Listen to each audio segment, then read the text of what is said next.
One hectic workday, one tasty lunch in minutes, and 0 artificial flavor. Gateway instead of just floating like magic. So, pretty cool base idea, you should definitely try. Well, the next one's sort of similar to the last one. The gateways get in your way when you're trying to build a base, so you can build on top of them, but also you can get a save where the gateway's floating, so you can just build straight under. And as you can see, I've done both on this one. But yes, you can build under the gateways if they're floating, and the way you get a floating gateway is just by creating a save, seeing if your gateways are floating, then deleting it and trying again. It's completely random. Some saves will have floating gateways, most will not, so you just gotta keep trying. If you place extenders exactly vertically mirrored to one another, just like this, their cables will be invisible when you connect them. Now, I don't know how you would make them perfectly mirrored to one another without using true flat, so this may only be useful at a true flat location. However, if you're building a true flat base and you want your extender cables to be invisible, just place them perfectly mirrored to one another, just like this, and the cable will be invisible. For this next one, I recommend that you always bring an aluminum with you whenever you blast off to go to a new planet, so you can craft a soil centrifuge easily. And the reason we want soil centrifuge on new planets is because it makes it really easy for us to get as much of the basic resources as we want, which will make it really easy to set up a new base on new planets. Just like with the tip we just now went over, there's actually a second item I recommend you bring with you to other planets. That'd be the medium generator. So if you find one on the home planet, I recommend you package it up and bring it with you, which means you do want to make a second trip. So I actually recommend you make an extra thruster and just do a blast off and take the first stuff to the other planet you're going to, and then go back to your home planet and get a generator and a bunch of carbon, which may sound really annoying having to blast off twice like that, but having a medium generator with as much fuel as you need like this will make setting up a starter base on another planet 10 times easier than it would otherwise be. So I cannot recommend enough packaging up a medium generator and taking it to other planets. Yeah, that's also a pretty good idea. It's actually pretty dang useful, and that's that all of the things in this game actually still work while they're out of render distance. So if I turn on this soil centrifuge, for example, and somehow immediately teleported to a different planet, it would still be doing soil centrifuge stuff, even though it's not rendered in. A more useful example of this would be the research chamber. If right now I was on a different planet, it would still be researching, which is really nice to know because you don't actually have to stay in the vicinity of things for them to do their thing. For our next one, I recommend that you use the wide and boost mod basically all the time whenever you want to gather soil, because they're actually really good. In fact, they are so good that they're really not that much worse than the truck drill. But even though they're kind of almost as good as the truck drill, the truck is still way better for gathering soil because it has way more storage capacity, and it also brings oxygen with you, so you don't have to worry about doing annoying tether stuff, and it's just generally a more pleasant experience using the truck. Not trying to say that the wide boost are almost as good as the truck, but they are almost as fast as the truck, so that's something to keep in mind with how actually overpowered the wide and boost mod are. Yeah, I want to start chiseling between these.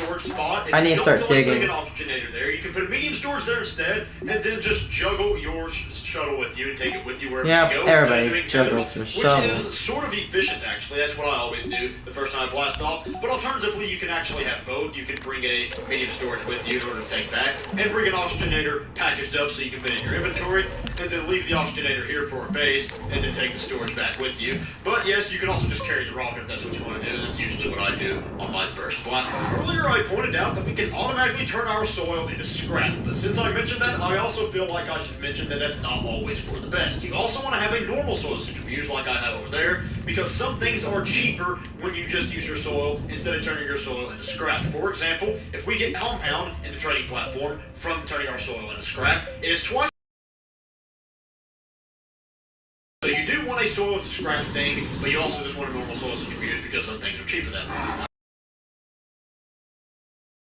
You know, you should always skip the medium shuttle in your progression in the game. Who the hell does medium shuttle? Go straight from medium one, just waste your bytes and the resources it takes to craft it, because eventually you're not going to be using it anyways, and really it's not a necessary stepping stone in order to get the large one. You may also want to do this with your rovers, which is what I do, but there's a better argument for crafting a medium rover than a medium shuttle if you ask me, because the medium shuttle is just so extraordinarily easy to skip that, in my opinion, you should just always skip it. That's what I've always done. I've never crafted a medium shuttle in this game, despite having almost 800 hours, so if that doesn't tell you anything. Same here over with me. Much like with the shuttles, there are 3 different tiers to the drill models, and also, just like the shuttles, I recommend that you skip the second one, but with this one, maybe even skip the first one, because again, it's just not that bad to get to the third one. But you might want the first one, because sometimes you do indeed need that in order to get to the third one without annoyance. Using the drill and paver on the rover is a good way to make roads. Yes. Yes. So it might be a good way to make. If you are not doing that to make roads, do it. Just do it. Alright. Easily the fastest way to gather soil. And That's good for gathering soil, but it can also be dangerous because if used irresponsibly, it can easily destroy a plant pretty quickly if you don't contain it to one area. And so that's what this one's about. I recommend that you gather soil with the large rover, but I recommend that you very specifically keep it to one region so that the whole entire planet does not suffer as a result of it. Just go back and forth like this instead of doing one long tunnel across the planet, because that can cause problems. And maybe even you would want to go to a different planet and do it there instead, but at least keep it to a contained area so it does not cause problems across the whole planet. The inhibitor mod is good for gathering organic, as it doesn't destroy the ground, but it gives you all the stuff you need. If you use the inhibitor mod with the terrain analyzer, then you can actually try to place soil, and instead of placing soil, whatever color you have in the terrain analyzer will be painted onto the soil instead of actually placing any. So if you want to paint soil without destroying it, you can use both of these items together. Speaking of, though, yes, there is indeed a creative drill menu, and the way you access it is by pressing F while your terrain tool is out, and then you'll be able to access all these nice settings here where you can deform faster, deform a larger area, and deform further away. And most notably, there is a crap ton of colors here, so that's nice. The narrow mod is really useful for building true flat bases because you do need precision in order to make sure that your walls aren't extra thick, and in order to make sure that they aren't extra wide. Sometimes you do not want them to be huge, so you need the narrow mod in order to achieve that. We all know that the wide and boost mod are incredibly efficient at making us gather soil much quicker than we normally would. What you may not know, however, is that the boost mod is way worse than the wide mod by itself because it only makes us mine soil 18% faster than we normally would, whereas the wide mod makes us mine soil 160% faster than we normally would. But I still recommend that you use both of these together because when combined, they actually mine soil 330% faster, so it's still good to use both of them at the same time. But if you have to choose to get one first, do the wide mod because they cost the same in terms of bytes and in terms of what they cost to craft, except the wide mod is obviously way better, and it also draws less power, which is weird because you know you should make the better one draw more power. But you know, whatever, I'm not a I need to hook up a crane miner. I could do it with this, but switching is going to be inefficient. And I've also mentioned that they respawn over a pretty short amount of time. So something I like to do in Glacio is come to the first layer of caves here and run 8 stacks of tethers through the caves so that when these things respawn, I can just follow that same tether line. Or just put 2 proximity sensors right next to each other. This next one has to do with wind and solar power. You gotta be careful because they can shut off if you don't. If you want to get a bunch of wind power, the cheapest way to do that is actually to spam a bunch of smalls. Yeah. Spamming a bunch of small winds is always cheaper than using any other kind. It's better than the mediums, it's better than the larges and the extra larges. You will always get power for cheaper by getting multiple smalls instead of getting the large reversals, which is a huge balance issue if you ask me, but that's not the point of this. The point is just to point it out. And you would think it would be the same for the solar, but it's actually not, because the solar has the medium as its best one for how much it costs in terms of how much power you get in return. So if you want to get a bunch of solar, use the medium. If you want to get a bunch of wind, use the small. But if you want to get a bunch of power in general, nobody really cares about either of these because the RTG is the king of the world, and you should be using these in the late game if you want to get a ton of power, because why wouldn't you? Earlier I mentioned that we can get a medium generator in the early game. However, the medium generator has this is going to be the biggest Astronium stockpile ever in my history. At the base in order for this thing to actually be useful. However, we can automate that when our solar panels lose power, that it will turn the medium generator on. So we have a power sensor here that says whenever power is gained or lost, it will turn on or off the medium generator. So right now, if it becomes nighttime, generator turns on, except I skipped nighttime, so if I did it right. Yeah, when it's actually nighttime, the solar panel's not getting power, so it turns on the medium generator, and vice versa. It's daytime, now it's getting power, we don't need the medium generator. Now there is one downside to this, and that's that it's really easy to make this system work with either solar or wind, but it's hard to make the system work with both solar and wind. So if you use solar and wind in your base at the same time, making the medium generator fully automated is going to be kind of annoying, but otherwise it's very easy if you do one or the other. Yes. On the surface of Glacio on debris just like this, you can find fully functioning large wind. Damn, we're almost full. I only suggest you craft small ones and never craft large or extra larges. If you find them fully functioning, that's a different story because they are pretty good if they just already exist for you and you don't have to craft them. And word on the street is that you can also find extra large ones fully working, but I've only seen debris like this, so I don't really know if you actually can find extra larges fully working, but I know you can find large ones working because I have seen multiple of these, so it's definitely worth checking out if you're listening. I'm sure most of you know that you can find copper or malachite on the mountainous regions of the home planet, but you can also find it down in the deepest caves, so if you come down here where it turns red, you'll be able to find copper here as well, and it's pretty dang common. If you hold control while I have to dump. your character will walk slowly. So earlier I I'm way too full. things are cheaper in the soil situation. Dude, I have so much soil. I I barely touched up on that, so I want to go ahead and give you the complete rundown right now. You know what? Here's what I think we're gonna do. I was being very cautious about using much soil because I don't want to waste. Here's what we're gonna do. We're going to take the soil and we're gonna make resin. Why? Because resin can be used to make platforms, and we're gonna need a shitload of those for my base. So we're gonna start farming resin. I do really, really want to empty and drain out this giant can.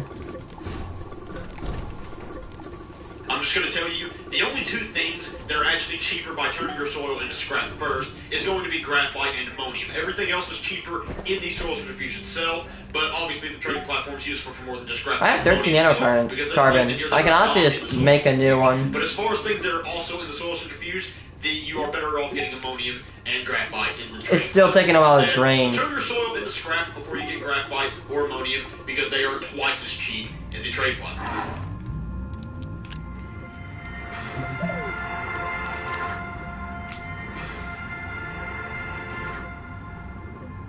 I actually don't really know what that's all about. If you build some kind of true flat structure, you can hide sensor arcs inside the walls and then make a gap through the sensor thingy in order to make the sensor thingy appear to be a window, which makes spaces look so much cooler. So earlier I discussed that you can find a dynamite on some debris, but what I didn't mention is that they are kind of rare sometimes. You might have to go a pretty far distance in order to just get one, so whenever you blow your exo caches open with this thing, you want to make it count. You want to get as many exo caches as you can. Yeah, that's what I do. One dynamite, and honestly, I don't really know how many you can blow up at one time with just one dynamite, so we're about to find out as a family right now how many you can blow up at once. Oh, okay, you can blow up like as many as you want, so get a ton of exo caches before you detonate it. You know, maybe I shouldn't have... Well, I probably could have went a little bit further from the base before I did that, but you know what I'm saying. You can get a lot of extra caches with one dynamite, and in the early game that's essential because you cannot craft dynamite. This next one is a huge one, and it is easily the most important one for the late game. Find it is titanium. the biggest time saver you could possibly have, and that is to never craft a single nanocarbon alloy by itself. So what I mean by this is if you get one of every single ingredient you need to craft a nanocarbon alloy, you will get one nanocarbon alloy. So if you go to each planet that you need to go to and you get one of each item, you're going to get one nanocarbon alloy. However, if you spend just a little bit of extra time on each planet... Okay, I get where he's going now, and I support that. Go get... That's what I do, or at least I try to do with my nanocarbon. I don't leave with one helium. I will never leave with anything other than under 5. Yeah, that's titanium right there. And I need glass. Alright. So this, what we're building, we're going to build a large tank, which will allow us to store 400 units of resin.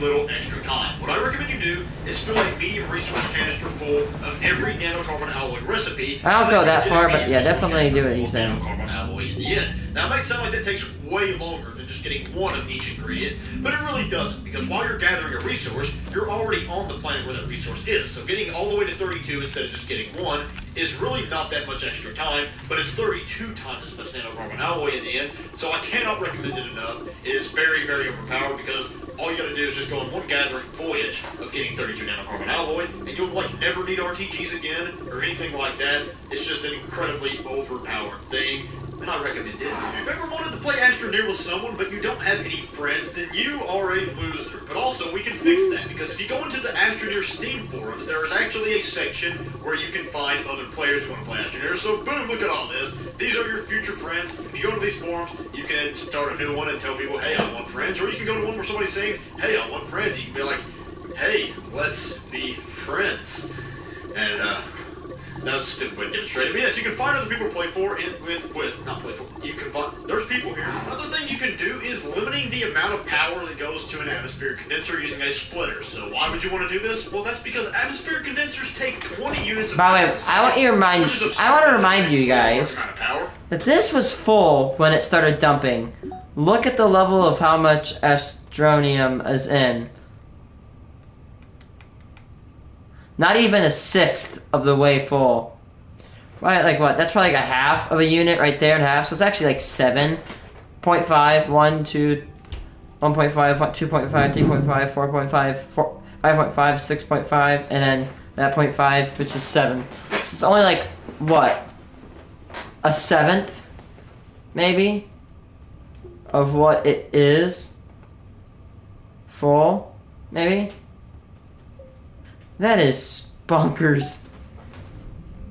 So if you want to make it so that it's always on, but it's not taking a full 20 units of power per second, you can just use a splitter and scroll this to however many units of power per second you actually want to have. Now, obviously, with the amount of power I'm putting out here, I don't actually care. But on some bases, you may not want to give it as much as it takes, so you can just, if you build a sky base at either the north or south poles, and you put your solar panels exactly upside down, they have to be perfectly upside down, but if they are perfectly upside down, they will get sunlight literally all the time because the sun stays level at this altitude, and it will never, ever stop giving your solar panels power, so they will be like really overpowered RTGs that don't cost as much. This next one is an infinite byte strategy, and while it's not the best one, it's still a pretty solid one, so you may want to know about it. That's if you take an Astronium and put it in here, obviously the amount left that it has to be researched goes down, and when it hits 0, it disappears. However, if we stop at any point before it's finished, and then put it in a resource canister and bring it straight back out, it will reset how much is left. So we can research one Astronium for the rest of time because it just resets whenever you put it through a canister. Ever since the Rails update, if you want to transport items over a long distance, never use auto arms because they will draw way more power and it will cost way more than using trains to transport items instead. Only use auto arms if you want to pick something up. Never use it just to move items across a lonely distance. If you do not want your extenders to go in only one direction, you can hold F on them and the entire line will become multi-directional, meaning power can go both ways. As you can see, I did not know that when I made this base because over there I have extenders making a full circle here so that it goes both ways. So don't be like me, don't be a fool. Most of the time you need to split power into multiple directions. You are better off using medium platform A instead of a splitter because splitters will put the power in both directions no matter what. So if we're not even using power on this side, then half of the power is still going to come over here, which means if we only have one thing on and it's over here, it's getting half the power for literally no reason. Whereas medium platform A is both directions and everything, and it will make things go to wherever it is. Alright, we'll start making this. Distributed among everything equally. So only use two cans, so like 2 cans for 8. So 1 can equals 4. Yeah, 1 can equals 4. Dummy. Me. So 100. So this all should add up to fill this tank almost completely full. I'm gonna go look for more of the soil cans. A lot of them probably used for hydrogen storage. They are really good, but maybe you don't want to research them on Glacio because if you're on a different planet, maybe you don't have a really good base set up where you have research chambers that will always get power. So if you want to take them back to your home base, it'll be very easy to get them to the home planet by packaging them up because they become so small that you can just shove them in your inventory, and then when you unpackage them at the home base, you have research items that are worth 7,000 apiece, and that is really epic. If you build a base above sky limit, which I most definitely have here, you can still use landing pads on them. They are fully functioning, and the reason this is useful is because other than landing pads, the only way to get above sky limit is by building soil, which is definitely annoying and also ugly, even if it wasn't annoying to walk that far or something. So using landing pads is easily the fastest way and the most handsome way to get to a base that is above sky limit, so that's what you should use. If you want to make a creative save, but you don't want your creative save to be brand new without any bases or anything, and you don't want to have to make bases just to have bases on a creative save, then something you can do is actually duplicate your survival save, and then call it, like, I don't know, whatever the frick you want to call it, and then when you go in there, it'll literally be your survival save again, but then you can turn it into creative mode and basically have a creative version of your survival mode, so you can do creative stuff while having like a actually realistic type of base situation. That might not sound useful, but I find it useful, and you'll see me do that in my videos a lot. I use my main survival save in a lot of videos, but it's almost always in creative mode. But I didn't want to actually turn my survival save into creative mode for that, so I just did this. I duplicate it, then I make it creative. We are all likely guilty of running our tethers to stupid places at times, and then we just leave them there because we don't want to have to pick up each individual one and put them in our inventory just like this. However, what you may not know is that you actually don't have to do that. If you hold shift and click on them, I'm gonna get where he's going. You can't do that with that and controls on my whenever they go console, but somewhere. yeah. If you use the wide mod to make a cave entrance, all you have to do is flatten out the ground and it'll actually make a space large enough for you to walk down without having to do normal drilling just like this. You can do flattening. Great, now I have to wait for all those soil cans, or else I have to go print more. Our last tip in Astroneer is to scrap your dynamite. Now, this is something I'm not going to show because I do not want to spoil the mystery for you, but scrapping your dynamite can actually get you like 3 or 4 scrap. It actually varies a little bit. Most people don't know about this, but if you scrap your dynamite, it will give you more scrap than you may actually think, which is definitely a good thing, so I definitely recommend that you give that a shot. Oh my god. Scrapping dynamite. Dude, that'll blow it up.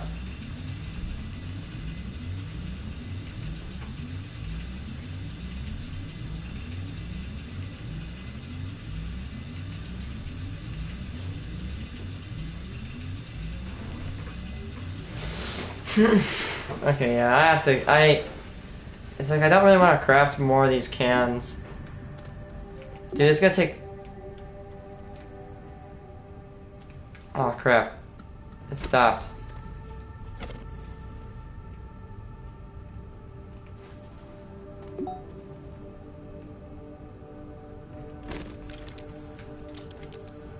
Huh?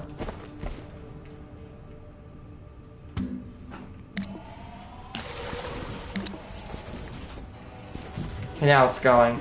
This sucks. I have to actually probably wait it. I probably...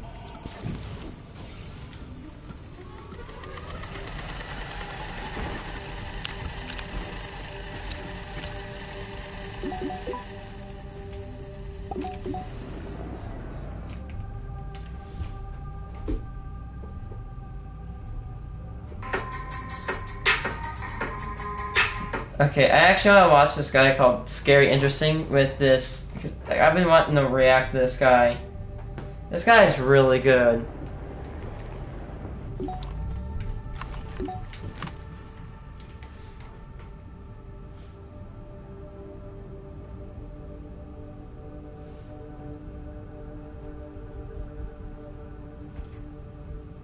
No!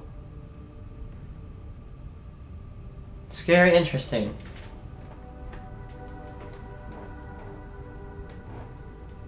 What was it? There's this Fates video and it had a tornado in it. I really want to see that video on stream. I want to react to it. I watch a lot of his videos, but I still want to kind of react.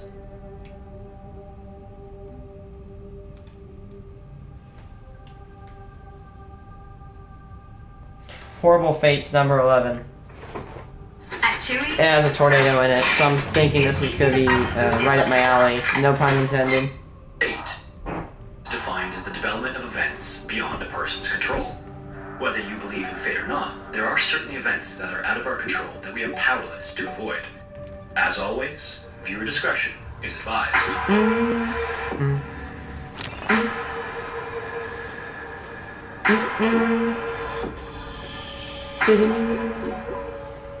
Paragliding is the simplest, most accessible, and least expensive form of aviation.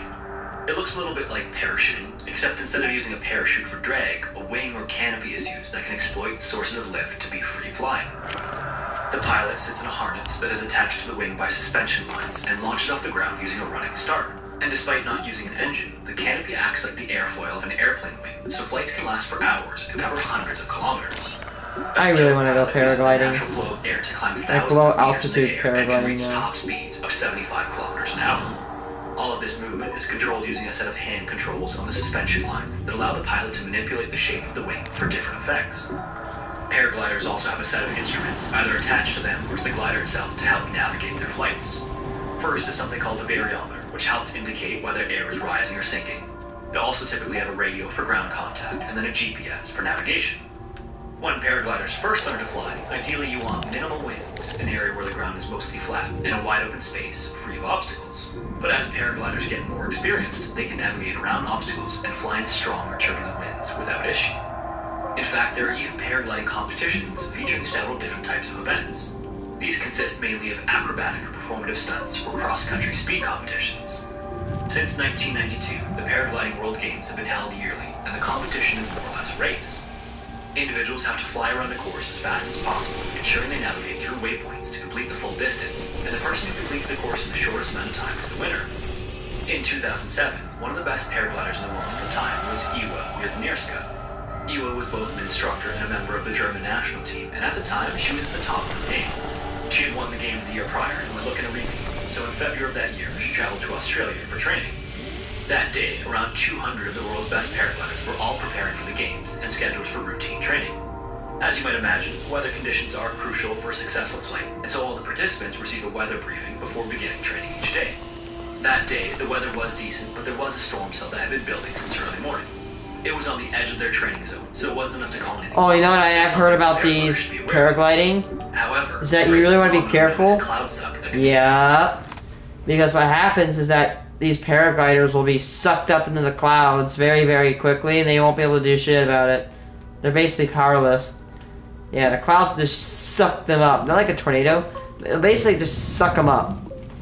Straight. And it'll send them straight in the air. Dangerous for free flying because it's hard to tell where it's occurring, and once you're in it, it's generally already too late. This is where there's a massive updraft underneath cloud formations. These can be so strong that paragliders are unable to descend once they're caught in the updraft, even if they've got their wing controls in a formation that would otherwise cause a rapid descent. Unfortunately, that day after launching, Iwa was caught in one of these updrafts on the edge of the storm system and began a rapid, uncontrolled descent. All of a sudden, she was rising at over 70 kilometers an hour despite her best efforts to descend. Completely out of control, she rose higher and higher until she noticed that ice was forming on her glasses and her instruments. Not this good. was because she had risen to 10,000 meters, or almost 33,000 feet, which is the cruising altitude of most commercial flights. At this altitude, it's extremely cold and the air is very thin. Soon enough, Iwa lost consciousness due to the lack of oxygen. About 40 minutes later, she woke up again, and miraculously, she was still flying. Now covered in ice, she was 60 kilometers from where she first got sucked up into the storm. Although she was still at a height of 6,900 meters, or 22,000 feet, the oxygen was sufficient to regain consciousness. When she came to, she was dazed from hypoxia, shivering violently from the cold, and she was still on the edge of the storm cell. The first thing she did was continue to fly straight to get well clear of any updrafts, and then finally, when she was confident that she was okay, she found a farm field to land in. It would take several minutes of just lying on the ground, collecting herself and warming up before her team contacted her by radio. It was then that she was finally able to communicate what had happened. Although she was bruised from the hail and the storm and frostbitten, she had managed to survive. It's thought that had it not been for the cold at altitude, she might have died due to a lack of oxygen. But because the cold slowed her metabolism, she needed less oxygen while she was unconscious. Not to mention the fact that she had somehow managed to stay in the air without controlling the glider. In fact, in that same storm, another man who was practicing was caught in an updraft as well. He was unfortunately struck by lightning, and his body wouldn't be recovered until the following day. Hey everyone, so the team decided to do a fun competition. Come on, I don't like politics. You too? I didn't say I like politics. I said I don't like politics. So don't go lamb. He went to hit the brakes and noticed nothing was happening, and then just moments later, his car was totaled in a ditch. In the crash, he was pretty badly injured. He got a pretty sizable gash in his head, his arm was broken, and he was pretty sure he'd also broken some ribs. Back in 1997, cell phones weren't really a common thing yet, and he was 10 miles from the nearest town. It was also not a very populated area, and to make things worse, it was nighttime. This made the chance of a car coming by to help him really slim. Deciding that he might need medical attention more urgently than he realized, he decided to try to walk down the road and hopefully stumble on somebody's house. So, despite being in a ton of pain, with no other options, he started walking down the pitch black road. And this wasn't any ordinary dark night, it was overcast, so there were no stars, and there wasn't any moonlight or light pollution from nearby towns. In fact, it was so dark that if not for the sound of his feet on the asphalt, he wouldn't have even been sure if he was on the road. After walking for what felt like forever in the shape he was in, and bleeding from the gash in his head, he heard the call of a coyote not far behind him. And then I hate coyotes. And the next thing he knew, there must must have been at least 15 coyotes somewhere in the forest around him. Creepy Not only ass. did it sound like they were following him, but it also sounded like they were in a frenzy, knowing that he was wounded. Now, under normal circumstances, They usually- the chances of a coyote attack are extremely low, and even if they did attack, They usually don't like on people average, unless they're an hurt. golden retriever. The chance of them taking down a full-grown adult is extremely low as well. But he was in no shape to defend himself, especially against a big group. Even just lifting his arms was immensely painful. Not knowing whether to run or walk, he tried to stay calm and keep up a constant pace and to not seem panicked. But inside, he was exploding with anxiety, not knowing how far the next house was. All the while, he could hear the coyotes getting closer and closer until they seemed to be less than 100 feet away. Finally, he saw a light off in the distance, but not wanting to seem like prey, he tried to keep up a steady pace, hoping they wouldn't run after him before he reached the house. Thankfully, he managed to get to the door and then immediately started pounding on the door, practically begging for help. Soon enough, an old man opened the door, firearm in hand, and pointed, demanding to know why the man was banging on his door in the middle of the night. Almost in tears, the man explained what happened and that coyotes were chasing him. All he needed was to use the man's phone to call for help. The old man relented and let the man in, and then grabbed a flashlight and shined it in the forest where the man had come from, and was horrified to see what looked to be 25 to 30 coyotes right on the edge of the forest. In recollecting the events of that night, the man acknowledges that he has no idea what would have happened if he had passed out on the road, or if the house was just a mile further. Yeesh. I think they are The up so-called Dark Ages were a period in European history between the 5th and 14th centuries that was thought to have little scientific and cultural development in comparison to other time periods. Obviously, the world is a big place, and much was going on outside of this area, but in Europe, these 900 years were between the fall of the Roman Empire and the Renaissance, two periods associated with massive technological and cultural advancements. The term Dark Ages is thought to have originated with a 14th century Italian scholar who was discouraged by the literature from that time period. This term was picked up and expanded on by scholars in the Renaissance era, and was an idea that was generally accepted until modern historians thoroughly examined and dispelled this notion. After scrutinizing the available works from that era, it was clear that there was still significant international trade, writing, and scientific discovery going on, and one of the main places where this work was done at the time was in monasteries. So the term Dark Ages is at best a misnomer, and at worst, a complete myth. One early example of these places where much of this work was done was in modern-day Erfurt, Germany, in the Petersburg Citadel. The city itself was first mentioned all the way back in 1742, and the oldest surviving building from this city is St. Peter's Church. The first evidence for it is from 1060, but it may have existed long before then. 20 years after this first mention, the church unfortunately burned down, but it would be rebuilt between 1103 and 1147. When it was rebuilt, it was constructed as a massive stone structure that was 75 meters, or 246 feet long, with 3 large aisles running its length. Although its 2 large towers were not replaced, it was rebuilt with multiple floors to hold congregations, meetings, and other events. In the basement, as was typical in the time period, was a latrine, and below that was a large septic tank. Something we don't often think about, but I'm sure we can all agree on, is just how nice modern plumbing is. Not only do we have on-demand clean hot and cold water, but sewage is also simply whisked away with a flush. With pre-modern plumbing, everything was kind of like an outhouse. If you were lucky, you lived in a castle or some other building that was near a river. The latrines then conveniently dropped to the water source and were washed away downstream. Otherwise, large buildings were simply built over a large hole, and the waste just dropped in from the latrine. Yeah. Sometimes these were cleaned if they were conveniently built, and other times this would just be decades of waste. As you might imagine, this might create a strong odor in whatever building had a large septic tank. Again, if you were lucky, there was a window, but other times the floor would be covered with herbs or flowers to try to combat the smell. They would also use lime plaster on the walls, which offered an antibacterial effect. In any case, in 1184, the region was ruled under a man named King Heinrich VI.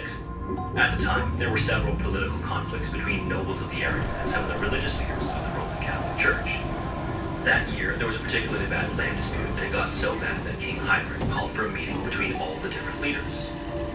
This wasn't necessarily uncommon. Ideally, things could be settled without something so formal, but occasionally there did need to be a proper meeting. The 2 men at the crux of the issue were a man named Conrad I and another man named Ludwig III. Along with each of these men, all of the associated nobles and interested parties were invited for the sit-down, along with some mediators. All in all, this ended up being a group of over 100 individuals.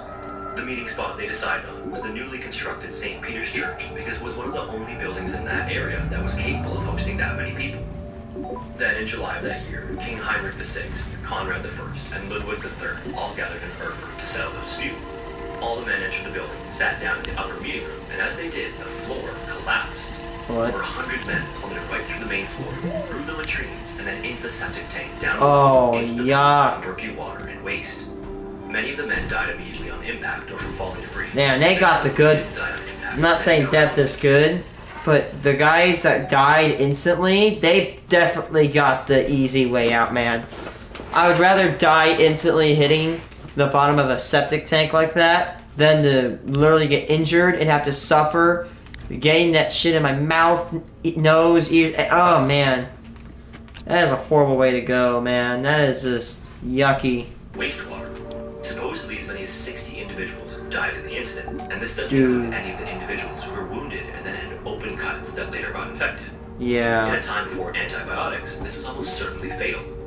It's unknown exactly how the dispute was settled, but Ludwig III survived while Conrad did not. Maybe the only good fortune on that day was that King Heinrich had been able to hold onto an iron railing along the wall, preventing him from falling into the pit below. Red licorice or black I know, licorice? like, licorice a whole You think you've lot. had licorice? On April 11, 1963, a pair of twin girls were born in Aden, Yemen, named June and Jennifer. Although originally from Barbados, the family relocated to the UK shortly after the birth. And at first, everything seemed to be completely normal with the twins. The birth had gone normally, and throughout their infancy, there were no abnormalities with June or Jennifer. But when the girls started talking, their parents realized that something was different about them. Their speech was a bit delayed compared to other kids their age, and they seemed to be unusually inseparable from one another. Not long I think I after might have heard their this story. parents noticed this, the twins seemed to develop a private language. Yeah, they developed a understand. private language. That Not was only did they seem to interesting. talk in this weird language, they slowly stopped communicating with anyone else. This was exacerbated by severe bullying in school and caused the twins to become even more removed and dependent on one another. By the time June and Jennifer were teenagers, the language they spoke to one another was completely unintelligible to anyone else. They also refused to communicate with anyone else outside their family or even read or write in school. When out in public, they also pretended to be one another and would frequently perfectly mirror each other's behavior. Their parents obviously grew increasingly concerned by this behavior and decided to separate the girls by sending them to different boarding schools. The hope was that this plan would become independent and branch out, but unfortunately, this did the exact opposite. Each of the girls was almost completely unresponsive following their separation. At one point, it took 2 people to get June out of bed, and when they finally did... These girls are really good friends with each other. How do we fix this? Let's separate them. You know, yeah, they're unusually... maybe the twins just want to be with each other, you know? There's a thing called friendship, and I'm pretty sure, you know, separating them is basically like saying, hey, I have a building, it's on fire. Let's go get like several thousand gallons of diesel and try to put it out. Yeah, that's not gonna end well. I'm just saying. After realizing that the experiment was a failure, the twins were reunited and became even more withdrawn and private. They no longer spoke to their parents except by letter and spent most of their time in their rooms playing with dolls and creating fantasy scenarios. During this time, they occasionally shared some of these with their younger sister, who was now the only person in the family they spoke to. And despite their early language difficulty, they developed a passion for creative writing and wrote several novels that they attempted to get published. One of these would actually get published in their late teens, but by then the girls began to get tired of being isolated in their bedrooms. Soon after, they started experimenting with drugs and alcohol and went on a 5-week crime spree, which culminated in them getting arrested and charged with arson in 1981. This led to them getting admitted to a high-security psychiatric hospital known as Broadmoor indefinitely under the Mental Health Act of 1983. Unfortunately for the twins, the hospital was much less lenient than their family or school had been. They initially tried to stay completely silent, but as they became increasingly miserable in the hospital, they started talking in hopes of getting released. They were also treated with various psychiatric medications during this time that impacted their ability to continue to write creatively. Finally, 12 years into their stay at Broadmoor, the twins were scheduled to be moved to a lower security psychiatric hospital. But on the day of their transfer, Jennifer arrived at the new facility unresponsive. Shortly after that, she was pronounced dead due to inflammation of the heart at just 29 years old. What? And even more shocking, June started talking normally as if she had been the whole time. What? And all of this might remain a complete mystery if not for an investigative journalist named Marjorie Wallace. In the early 1980s, shortly before their original sentencing, Marjorie heard about their story and reached out to June and Jennifer's parents. Eventually, they arranged for Marjorie to come visit the family's home, and it was there that she discovered the twins had a rich and vibrant private life. She was shown their room and their writing and grew sympathetic to girls that the world had otherwise dismissed as odd. Before they were officially committed to Broadmoor Hospital, she visited them in prison, and slowly they started to open up to her. In particular, she found that they were really interested in talking about their writing, and over time the three of them became more comfortable and spent much of their meetings joking and laughing. But simultaneously, she learned that they each kept a dark secret. She had been allowed to go through their old diaries and discovered that they each had serious disdain for one another. In June's diary, she described Jennifer as being a dark shadow over her life, and in Jennifer's diaries, Jennifer described the two of them as fatal enemies. Over the years, That these is weird. sentiments seemed to Thought grow they were to fear friends. one another, but June seemed to be much more fearful of Jennifer than the other way around. Days What before they the were due hell? to move from the high security There's hospital to something the buried? lower security one, Marjorie went in to meet with the twins like she normally did, but randomly during their meeting, Jennifer blurted out that she would have to go. She explained that it decided that it would be Jennifer, and they had concluded that one of them needed to go for the other to live. Rather than dismiss this claim, Marjorie was frightened by their explanation because it seemed completely serious. Marjorie expressed this fear to doctors, but they reassured her that they would be closely supervised. Then, on the morning they were due to be transferred, Jennifer complained that she wasn't feeling well. On the ride over, she rested her head on June's shoulder and slipped into a coma. When they arrived, she was unresponsive, and shortly after that, she passed away. The official cause of death was swelling of the heart, and doctors at the new clinic think it was due to the medication she was given during her stay at Broadmoor. Maybe she got purposefully June was OD'd. given the same medication and was in perfect health on arrival. Following Jennifer's death, according to Marjorie, June didn't seem to be mourning. It almost seemed as though she was like a new person. The two of them sat down and talked like they had never talked before. According to June, Jennifer's passing would allow her to be free, and now she would live for the both of them. Marjorie asked why they had gone silent from a young age, and June said that they had made a pact not to speak to anyone except for each other. And June now lives in the UK, close to her family, leading a seemingly normal life. She also wrote a poem for Jennifer's tombstone that reads, "We once were two, we two made one. We know more two, through life be one. Rest in peace." That's a very odd story. Hello everyone. If you've been following the channel for a while, you may recognize one of the stories in today's video. I'm thinking of remastering some of the older videos to bring their quality up to the current standard. But if I do include them as part of a newer video, as I did with this one, I'll always include just one old story, and the rest will be ones I haven't covered before, so you still get fresh content. As always, thank you all for watching, and hopefully I will see you in The next one. horrifying attempted rescue of this We think some of the submarine. details that make Thursday Moods most special are the ones that you Dude. can't see. Everyone, You got some honor serious all the nuts if co-founders you're of on a Thursday sub, Mood. man. Like, Imagine you race. if you're on a plane, you could possibly land it. If you're in a car, you can stop. But when you're in a submarine, you don't have that choice. You're stuck, whether you like it or not. And to most people that are not experienced with physics of water, you're like, what's so bad about it besides drowning? Well, water it gets more pressurized when you go deeper. You can't really swim 130 feet down or more without non-special gear, or should I say without special gear, I meant to say. And I mean, like, if you get stuck, you're like 130 feet beyond, you're basically screwed. You're gonna get the bends. Airtight compartment in a submarine stuck on the bottom of the ocean. All around you, you can hear the metal groaning, rushing water, and knocks in the hull from the rescue crew trying to free you. At the same time, you and the men around you are perfectly silent, forbidden from talking so that you don't run out of air before the rescuers get to you. This is exactly what happened to the crew of a military sub in 1953, and this is their horrifying story.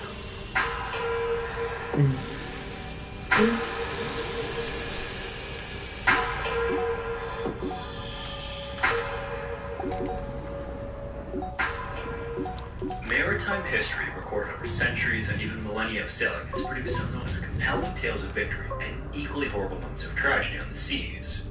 Throughout that history, fishermen, explorers, traders, and naval personnel have either conquered the seas or met their end in the world's unforgiving oceans. And regardless of what walk of life they come from, sailors of all eras around the planet seem to share one common trait, and that's a belief in luck. Sailors are historically known to be a superstitious bunch. In fact, you're not likely to find too many groups of people with as many superstitious beliefs as those who spend significant time at sea. These beliefs range from the outlandish to the downright ridiculous, but no matter how irrational superstition may seem to those on the outside, a ritualistic adherence to them meant the difference between life and death in the minds of many sailors.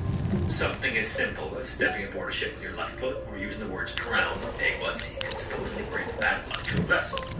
Meanwhile, good luck supposedly comes to the sailors who have tattoos, own a black cat, or who throw an old pair of shoes overboard. Whatever the case, no matter the habit, routine, or practice, the goal is to ward off bad luck at sea. But unfortunately, for those who find themselves on a ship doomed from the start, there just isn't enough good luck in the world to keep it from eventually running out. As the late night of April 3rd, 1953 became the early morning of April 4th, a submarine named Dunlop entered the Dardanelles Strait. This is the narrow strait that separates Turkish territory in Asia from the rest of the country on the European side.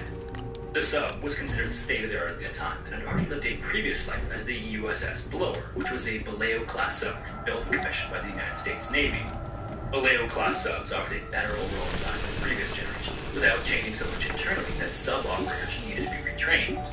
And the biggest point of pride for the subclass was that the ships were built using thicker, higher-strength steel than the pressure-hull and frames. As a result, this class of subs could descend close to 400 feet or 120 meters regularly, and were some of the most advanced of the time period. Prior to its renaming, the USS Blower completed 3 World War II patrols before it was decommissioned in 1950 and given to the Turkish Navy, which gave it the name the TCG Dunlop. That night, the sub had just completed a training exercise in the Mediterranean Sea with another Turkish submarine, and both were heading for the Turkish Navy headquarters on the coast of the Marmara Sea. As they made their way traveling along the surface, the weather that night was giving crews on both subs anxiety as heavy mist and a moonless night made for extremely low visibility. At around 2:10 a.m. on the morning of April 4th, the subs were approaching a portion of the strait near the city of Kanakkale. This particular area required both caution and focus for any ship navigating, and this is because it's much more narrow than other portions of the strait and only a kilometer wide, which makes for a much stronger current and far less room to maneuver.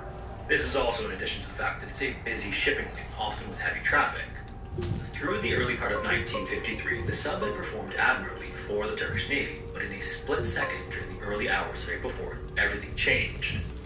Also entering that section of the strait from the opposite direction was a Swedish civilian cargo ship called the Naboland, which was traveling faster than was seen in weather conditions and that treacherous part of water. So as the sub made its way closer to a blind corner, which was the outcropping of shore it was traveling toward, the much larger Naboland suddenly appeared to view.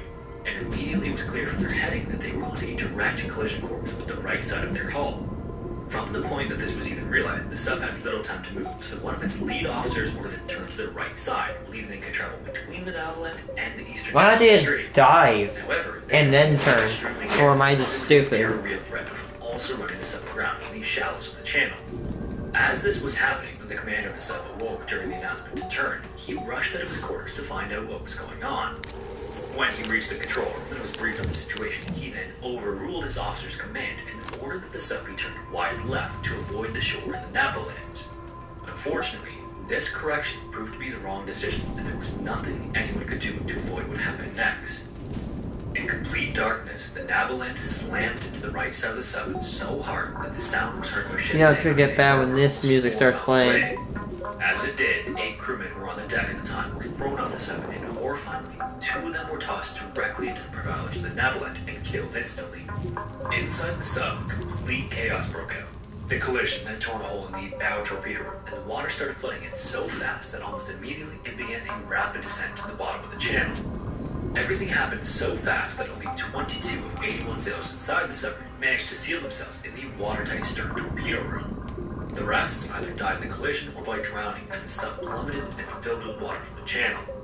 As it sank to the bottom, the men inside the torpedo room heard an explosion coming from the central compartment as they were thrust into complete darkness. They made the reactor, is it? The sub then lost all electricity and communication systems in an instant, and moments later it came to a hard stop at the bottom, and everything went eerily quiet.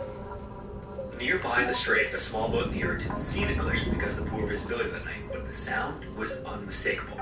Whatever happened, the few crewmen aboard knew it had to be bad. The boat then rushed to a nearby harbor where a Turkish customs ship was among the vessels anchored there. The men on the small boat then managed to get the attention of the crew still on the customs ship to inform them what they heard. It would take a bit for a ship of its size to get moving toward the sound of the crash, especially with its anchor down, but preparations began immediately. While that was happening, the Naviland crew was frantically lowering its rescue boats into the water with crewmen in each. Thankfully, although the collision with the sub damaged the Naviland, it wasn't nearly enough to order that it be abandoned. Instead, the boats were lowered in an effort to rescue any of those aboard the sub who might have made it out. However, tragically, only a single crewman who was inside the sub at the time of the crash was able to swim out of it and try to make it to the surface. And even for him, it was just too far to go on a single panicked breath hold, and he drowned before making it to the surface. Elsewhere, That is horrifying. 5 of the 8 men Just were trying on to deck fight at the time to of the just crash get to the rescue surface, vessel. only to drown. Beyond that, there was no one else to rescue. As the sun rose that morning, the Turkish customs ship was finally reaching the subject to find a frantic scene. Flares were flying and men were shouting, Naviland lifeboats were everywhere, and life jackets had been tossed into the water in case anyone made it to the surface. At the same time, the heavy mist that combined with the darkness for poor visibility hours before had now led up to see more than a few feet ahead of the ship. So in the first morning light, one of the crewmen on the customs ship spotted an emergency buoy near where the sound was heard. Usually- Earlier, once the sub Usually touched the subs water, dispatch the little heavy emergency officer buoys when they need help. Osmond released what's called an emergency communication buoy. Between the sub and the buoy was a line that could be used to communicate back and forth between the sub and anyone on the surface. The buoy also had a hatch on it that could be opened to access the phone. Before releasing it, Salami had scrawled a note on the outside of the buoy identifying the sub and informing whoever came across it that they could communicate through the phone. On the surface, Salim Yaludas was the customs ship's second engineer, the first to reach the buoy. He then opened his hatch and picked up the phone, immediately connecting with Salami, who briefed him on their situation. He then went on to explain that the sub was at the bottom of the channel, leaning 15 degrees to its right side, with 22 men alive and trapped in the stern torpedo room. Salami then told Salim that their estimated depth was almost 300 feet or 90 meters, and the gravity of the situation was immediately apparent. As you might expect, submarine rescue is complicated, particularly at the depth the Jumlubanana was sitting. But while a difficult prospect, it wasn't actually unprecedented. Less than 15 years earlier, as we've already covered on the channel, the USS Squalus was stuck at 250 feet on the ocean after some of its vents didn't close properly and died. Using a vehicle called the Submarine Rescue Chamber, or SRC, 33 crewmen were returned to the surface just in time before the oxygen of the sub ran out. At the same time, it was hardly a sure bet that everyone was going to escape with their lives, though. The process, while fairly straightforward, isn't an easy task by any means. The SRC looks like an upside-down wine glass without a stem, and at the bottom of it is a watertight hatch. Divers descended to the squalls and attached a line to the hatch of the sub. The other end of that line, connected to the SRC, was instrumental in guiding it to the proper place. Then, once the SRC's bottom hatch was aligned with the sub's hatch, the doors could be opened and the men could climb up from the sub into the SRC. Only a handful of them could occupy it at any one time, so it took several trips and many hours to get all of the surviving men to safety, and these trips were not without complications. Even still, it was the hope of rescue that the men trapped aboard the Lupana would have a similar outcome. After Salim learned as much information as he could, he handed the phone to I watched a video on his channel. just arrived on the Turkish customs ship. His conversation was selected brief, and he promised that he'd do anything he could to bring the 22 men at the bottom of the strait home safe and sound. As the rescue effort was getting underway, the men inside the sub were given strict instructions that included refraining from speaking, singing, and smoking. The goal of this was to save as much air as Oxygen, possible to buy yeah. rescuers as much time as possible, because inside submarines, breathable air can be limited depending on a few factors. Some subs How much breath? So if you're like, you're consuming all the air. Generators, which essentially When create you air talk, through right while you do that, process you're called consuming pyrolysis. precious air. The Vallejo submarine class, however, was only built for short trips underwater. Subs in the class would only submerge if they need to escape enemy ships or planes. The rest of the time, they would remain topside. Through their vents or through their snorkels, the subs would take in outside air, and once they were sealed for the dive, whatever air was inside the time was all they'd have. With this in mind, the calculations done by experts involved in the rescue suggested that the travel crew would have at most 3 days worth of air before they'd run out. So next, a submarine rescue ship was dispatched to the scene, but unfortunately it wouldn't arrive until 10 hours after the collision and subsequent sinking. That was only half the problem though. Because of where the sub went down and how narrow the channel was at that point, the current was always strong in the best of weather conditions. And while things had cleared slightly above the water in the hours after dawn, the weather was still less than optimal for a submarine rescue. Then once the rescue ship arrived, it would take another 12 whole hours before it was able to position itself correctly in the channel to battle the current. Once the ship was finally where it needed to be, the process of connecting the SRC got underway. Divers suited up and entered the water, but this would be anything but a routine dive for them. Because the effects of pressure on the body at extreme depths like the one the sub was stuck at, divers would need to work fast to hook up the SRC cable. Otherwise, spending even an additional couple minutes at 300 feet trying to get 2 hours of decompression time on the way back up. Then, as if things couldn't get any worse, as things got underway, when the first divers made it to the sub, they were surprised to find a hatched over sub that was different from the others the SRC had been using in the past. Just connecting the cable between the sub and the chamber was proving to be extremely difficult because the different door design and the strength of the current prevented divers from completing this crucial first step. In fact, at 300 feet, even just fighting the current was a serious problem. The divers had to use much more energy to fight it, which caused them to breathe harder and use up more gas. So much effort was required, in fact, that one of the divers suffered a stroke at depth and lost consciousness. Even still, they made attempt after attempt until close to a dozen different attempts were made to connect the chamber to the sub door. Eventually, though, it was clear that the lives of the rescuers were being put at risk and some serious and difficult decisions would have to be made. After more than 2 days of trying unsuccessfully to get the SRC to the sub, a long discussion was held on the surface before Salim was sent to the buoy phone to deliver a message to the men trapped below. After he picked up the phone and heard Salami's voice, he first received a status update of the conditions below the water. Salami then went on to detail how the men were feeling, and it was clear the men were feeling the effects of the confined space they were in. As we breathe in oxygen-saturated air, we exhale carbon dioxide as a waste product. Over a long enough time in a confined space like a submarine torpedo room, carbon dioxide levels inside will rise while oxygen levels fall. Once enough carbon dioxide had filled the room, starts to make you start to hallucinate. experience the effects of carbon dioxide poisoning. This can manifest as headaches, shortness of breath, fatigue, and disorientation in its early stages, but eventually, after long enough, individuals will hyperventilate and have seizures before a loss of consciousness and eventually death. When it was Salim's turn to provide an update on the developments of the surface, he told Salami that the crewmen stuck below the waters of the Dardanelles were now free to speak, sing, and smoke as much as they wished. It didn't take much to translate what Salim was really saying. There would be no rescue, and the 22 men aboard the sub were to die in the cold, dark torpedo room when they ran out of oxygen. That's the whole thing. Yeah, now you can now sing. That's because no one's gonna rescue us. And they're gonna know that when they sing or smoke whatever, it's gonna be the last time they ever do with that. That's what he was hearing. When he finally spoke, he simply said, "Long live the homeland." This would be the last anyone would hear from the men of the Dumnubanut, as a few hours later, a rope attached to the rescue ship wrapped around the communications cable and snapped it. Later that same day, it was announced to the Turkish public that the survivors of the crash weren't able to be rescued. And because communications were severed, it's unclear exactly when the survivors succumbed to hypocapnia. It's believed all were dead by the end of April 7th. In total, 81 Turkish sailors died during those 3 days, and the That's a tragedy lot of people for a sub. is still considered one of the darkest moments in the country's long history. The history of the sub itself, however, suggested that the awful events of April 1953 were a long time coming, at least according to maritime superstition. The submarine, it seems, was one of those ships that was marked as unlucky not long after it came off the production line. When it was finished and commissioned by the U.S. military in 1944, it sailed for just 2 months before it was in a bad accident. For sailors, this was an ominous sign that the sub was cursed because it's believed an accident that early into the ship's life was bad luck. After leaving Key West on October 10, 1944, the USS Blower, as it was called at the time, collided with a sub-chaser ship. This crash tore open the sub's buoyancy tank, stripped one of the blades Fall of the propeller, asleep. and damaged the ship's conning tower. And it wouldn't be the sub's last accident either. When the Turkish Navy renamed the sub upon receipt from the United States in 1950, it unwittingly sealed its fate in the eyes of maritime superstition. Names are of particular importance to sailors, and it's considered extremely bad luck to reuse them.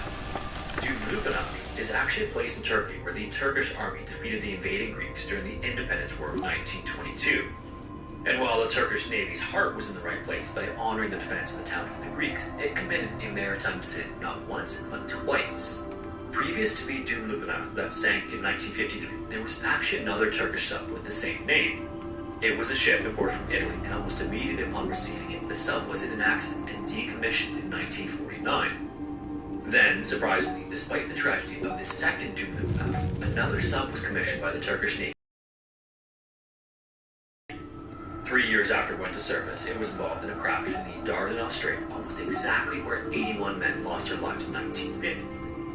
This third sub was repaired and re-entered service, but a fire on board in 1978 led to it being decommissioned entirely. It was only then that the Turkish Navy vowed to stop naming ships to Lupina. Now, obviously, for those who aren't superstitious, these can all be explained by unlucky coincidences, but you have to admit they were, at the very least, extremely unlucky. Whatever the case, in the end, the 1953 Doom Lupina and the men who went down with the Doom sub were never recovered and remain on the bottom of the Dardanelles Strait today. There we go, drink. In today's video, there is a haunting song that was written in response to this incident, or is at least associated with this incident, that I highly recommend you listen to. The subscriber who sent this in, thanks again for the suggestion by the way, also included in the suggestion a link to the song, which I've included in the top of the description if you want to check it out. The only thing is that it's in Turkish, so I'll tell you the lyrics now before you listen to it. But anyway, the lyrics go, "Ah, give me a light so I can light my cigarette. You sway and come over and I'll watch your figure. The masts of ships are tall, the hearts of heroes are divided. Ah, let the fire burn, let my chest blaze. Let my friends wake from their slumber." So, that's it for today's video. Thanks. It's not gonna rhyme in English, but if you translate it to whatever language it is, it will rhyme. Be right back, I'm gonna go get a drink.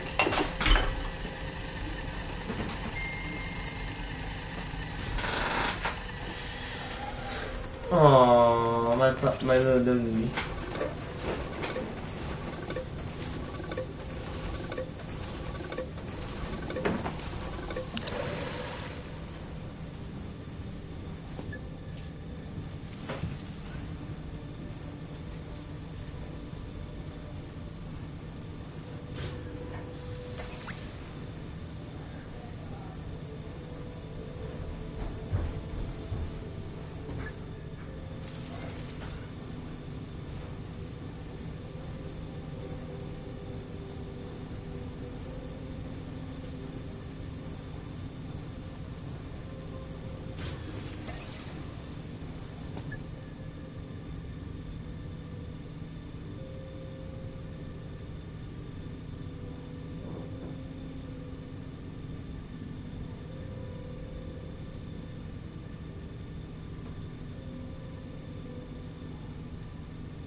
second. I was playing with my doggo.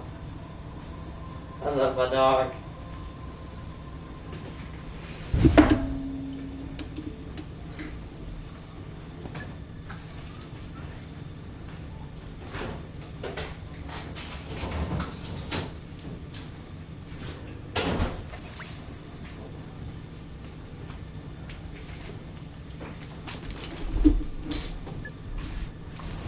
It looks like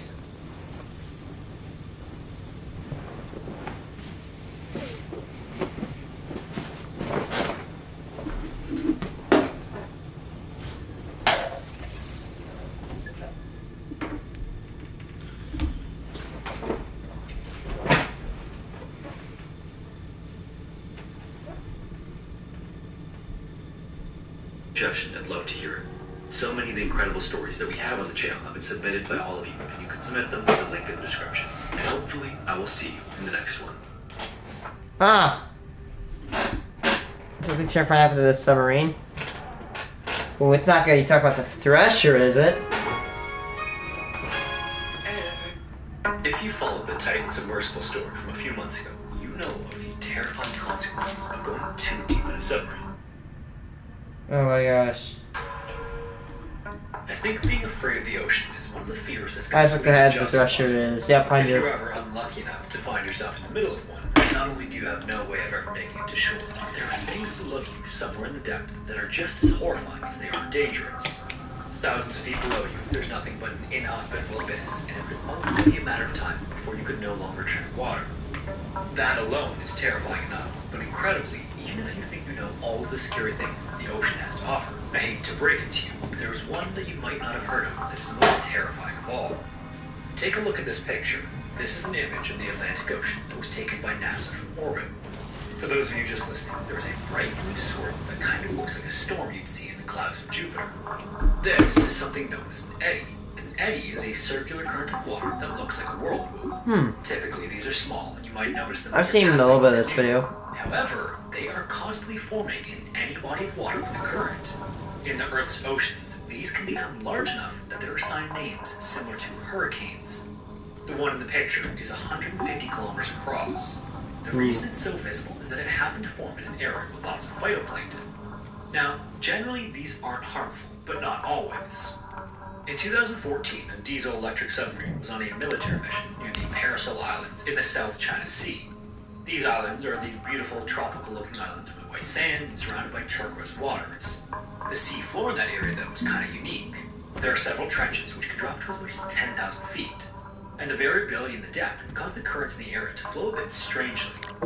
As the sub was traveling along at its operational depth, it passed over one of these trenches when all of a sudden it began to descend. The captain immediately checked to make sure all systems were functioning properly, and they were. This meant that someone was actually pulling them down. The captain then ordered the sub to ascend, but it was like the sub was falling off of a cliff into the trench or being pulled by something big. As this continued, the sub began to get dangerously close to its maximum operational depth. All subs have a maximum depth they can safely go to due to the immense pressure of the ocean. If they go deeper than the material they're constructed with can withstand, It just the pressure will overwhelm the sub and crushed. cause it to implode. If you follow Just like the Titan. personal story, I knew about that happens, phenomena it's crushed out. As this before the continued, Titan happened. It's true. When you go so deep in water, I mean, and you know, everybody knows about the Titan nowadays, but it shouldn't be a shocker. When you go that deep in water and you're not protected, gunk, crushed. Because, okay, here's how you demonstrate water pressure, right? Now, take a brick or a rock, or no, better take a brick, right? It's not that heavy. Well, it's a little heavy, yeah, but you can kind of carry it. Now stack another brick and carry that brick on top of the other brick you're holding. Now stack a third one if you can. Now you're gonna start feeling like there's a lot of weight. That's what the water's doing is, because that's what the water doing is. I don't know why I just said that, but the water stacks on top of each other, and therefore it's putting a lot of weight on you. So therefore, at that depth, if you're not ready, it just crushes. The good thing about the people on the Titan is that their deaths were instant, but it must have been scary hearing the creaks of the submarine. Well, here's the thing. The debris is gonna crush you. It's gonna shred you to pieces. The water is also gonna collapse your lungs. You're dead within an 80th of a second. The human brain cannot possibly comprehend that. Like, gone, like that. Lights out. And you're done. No pain. No contemplating. Like, it's just instant death. You are dead so many times over from something like that. Bending and groaning, and eventually pipes began to burst. Water then poured in and threatened the engine. All of this took place in just the span of a minute, so due to the urgency, the captain was forced to seal the compartments with the men still inside. To prevent That the water sucks. from completely flooding them and sinking them even faster, there was nothing else they could do. Then 2 minutes went by and they were still descending. No, Tornado. it didn't explode. It imploded. Basically, when you have a sub,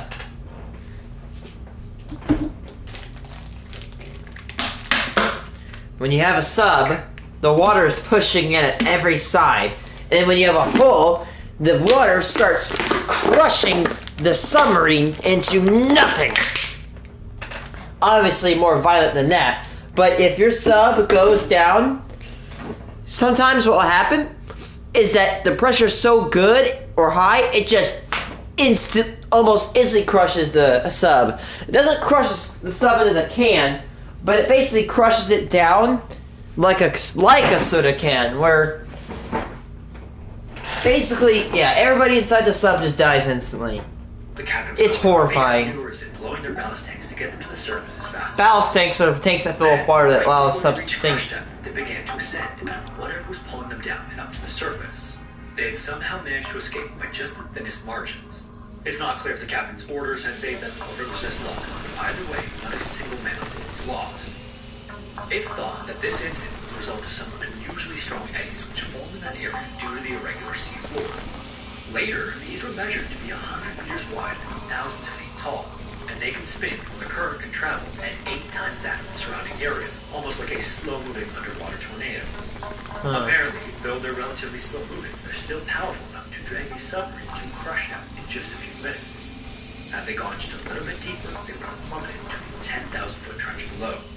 It's always been speculated that eddies form deeper in the water, as with any current, but observing them is difficult because they're far enough away from the surface. The men aboard that submarine were unlucky enough to observe one of them firsthand. There is another incident which has striking similarities to the previous one in its influence on American military this history, one's because to this Thrasher. day, the cause is still not agreeable. One of the only nuclear-class submarines the United States has actually lost.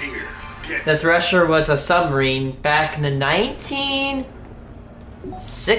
70s, where they were doing a test dive, but something went wrong, and they started falling below their test dive limit, and basically, soon enough, sub just BAM! Crushed. Basically, there's a animation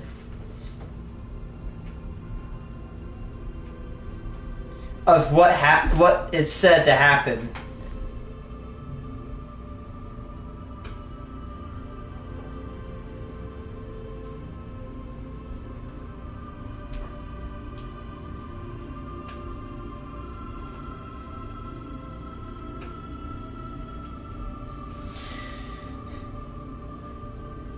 There's an animation, guys, that I saw. I gotta find it.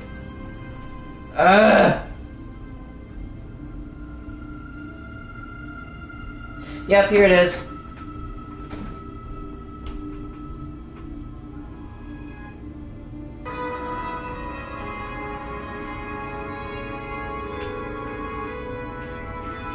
This is kind of what happens to a sub when it gets too deep. Done. Right there. Right when that crushes, the crew inside will instantly die. Which is both horrifying and somewhat reassuring that they don't have to suffer. They probably do have to kind of suffer beforehand when they're hearing their submarine literally crush and give away, but then at least it's just lights out. It sucks, but at least it's not drawn out and torturous to them, as in like pain, like physically painful. The sub had just been overhauled and was scheduled to do some post-overhaul dive trials. At 11 a.m., the medical ship was going to be coordinating with the surface in an area of the ocean which is 8,500 feet deep. Later in the afternoon, the sub began its test dive and got to a depth of about 1,200 feet. It planned to stay there overnight for a full test to be completed and then begin again the following morning. The following morning at 6:30 a.m., the sub had spent 12 hours of depth and would begin a series of deeper tests to further check the integrity of all of the overhauled systems. To do this, it began making a series of small circles, descending 100 feet at a time, pausing in each increment. Shortly into these tests, a message was sent by the sub. It read, "Minor problem, have positive angle attempting to blow." This was in reference to blowing their ballast tank in an effort to make a quick ascent. But I think that After that, I think there was ice built up within the ballast tanks. When a final message came in. Through static, all that was received was test depth, and there was nothing else. It's thought that although not transmitted, the message in full was likely meant to say Exceeding test depth, which is From in. that point on, the sub would undergo a series of terrifying events. First, pipes would begin to groan before bursting entirely. This would then cause flooding and emit insanely powerful jets of water due to the pressure. This flood would then short out electrical systems as men were blown to the side by the pressure of the water in their attempts to stop the leaks. With the increasing weight of the water, the ship would become heavier and begin to sink faster. All the while, the creaking and groaning would become louder and louder. Then the cork on the inside of the hull would begin to crack and flake off. Then, even the submarine itself would begin to bend and twist under the pressure, until finally there was a complete implosion of the hull. In an instant, or just 1/20th of a second, the sub would have looked like an empty water bottle being crushed in someone's hand. Afterward, it plummeted thousands of feet to the bottom of the ocean. In the disaster, all 129 crew on board were lost. The wreckage was found just a few days later, but due to the depth, has never been recovered. Since the disaster, there have been studies and investigations to determine the exact cause, but it seems as though the true cause isn't agreed upon. The official position of the Navy is that there was a pipe which burst in the engine room. To give you an idea of how catastrophic this could be, when a pipe bursts at depth, due to the immense pressure, the water can spray at unbelievable speeds. For example, it was calculated that at 1,300 feet of depth, a 2 to 5 inch pipe could flow at 1,800 miles per hour. Jesus Christ. Olympic-sized swimming pool in just 3 minutes. The problem with this idea, though, is that other officials know that this would be catastrophic, and it certainly wouldn't have been described 2 as to 5 inch pipe could do that? Jesus. Damn it. Stupid. Freaking. Pull off my controller. Give me a second. Chat. I need to. Just pulled a lot of stuff off my desk because my footrest is out on my chair, and I just pulled a bunch of garbage off my desk.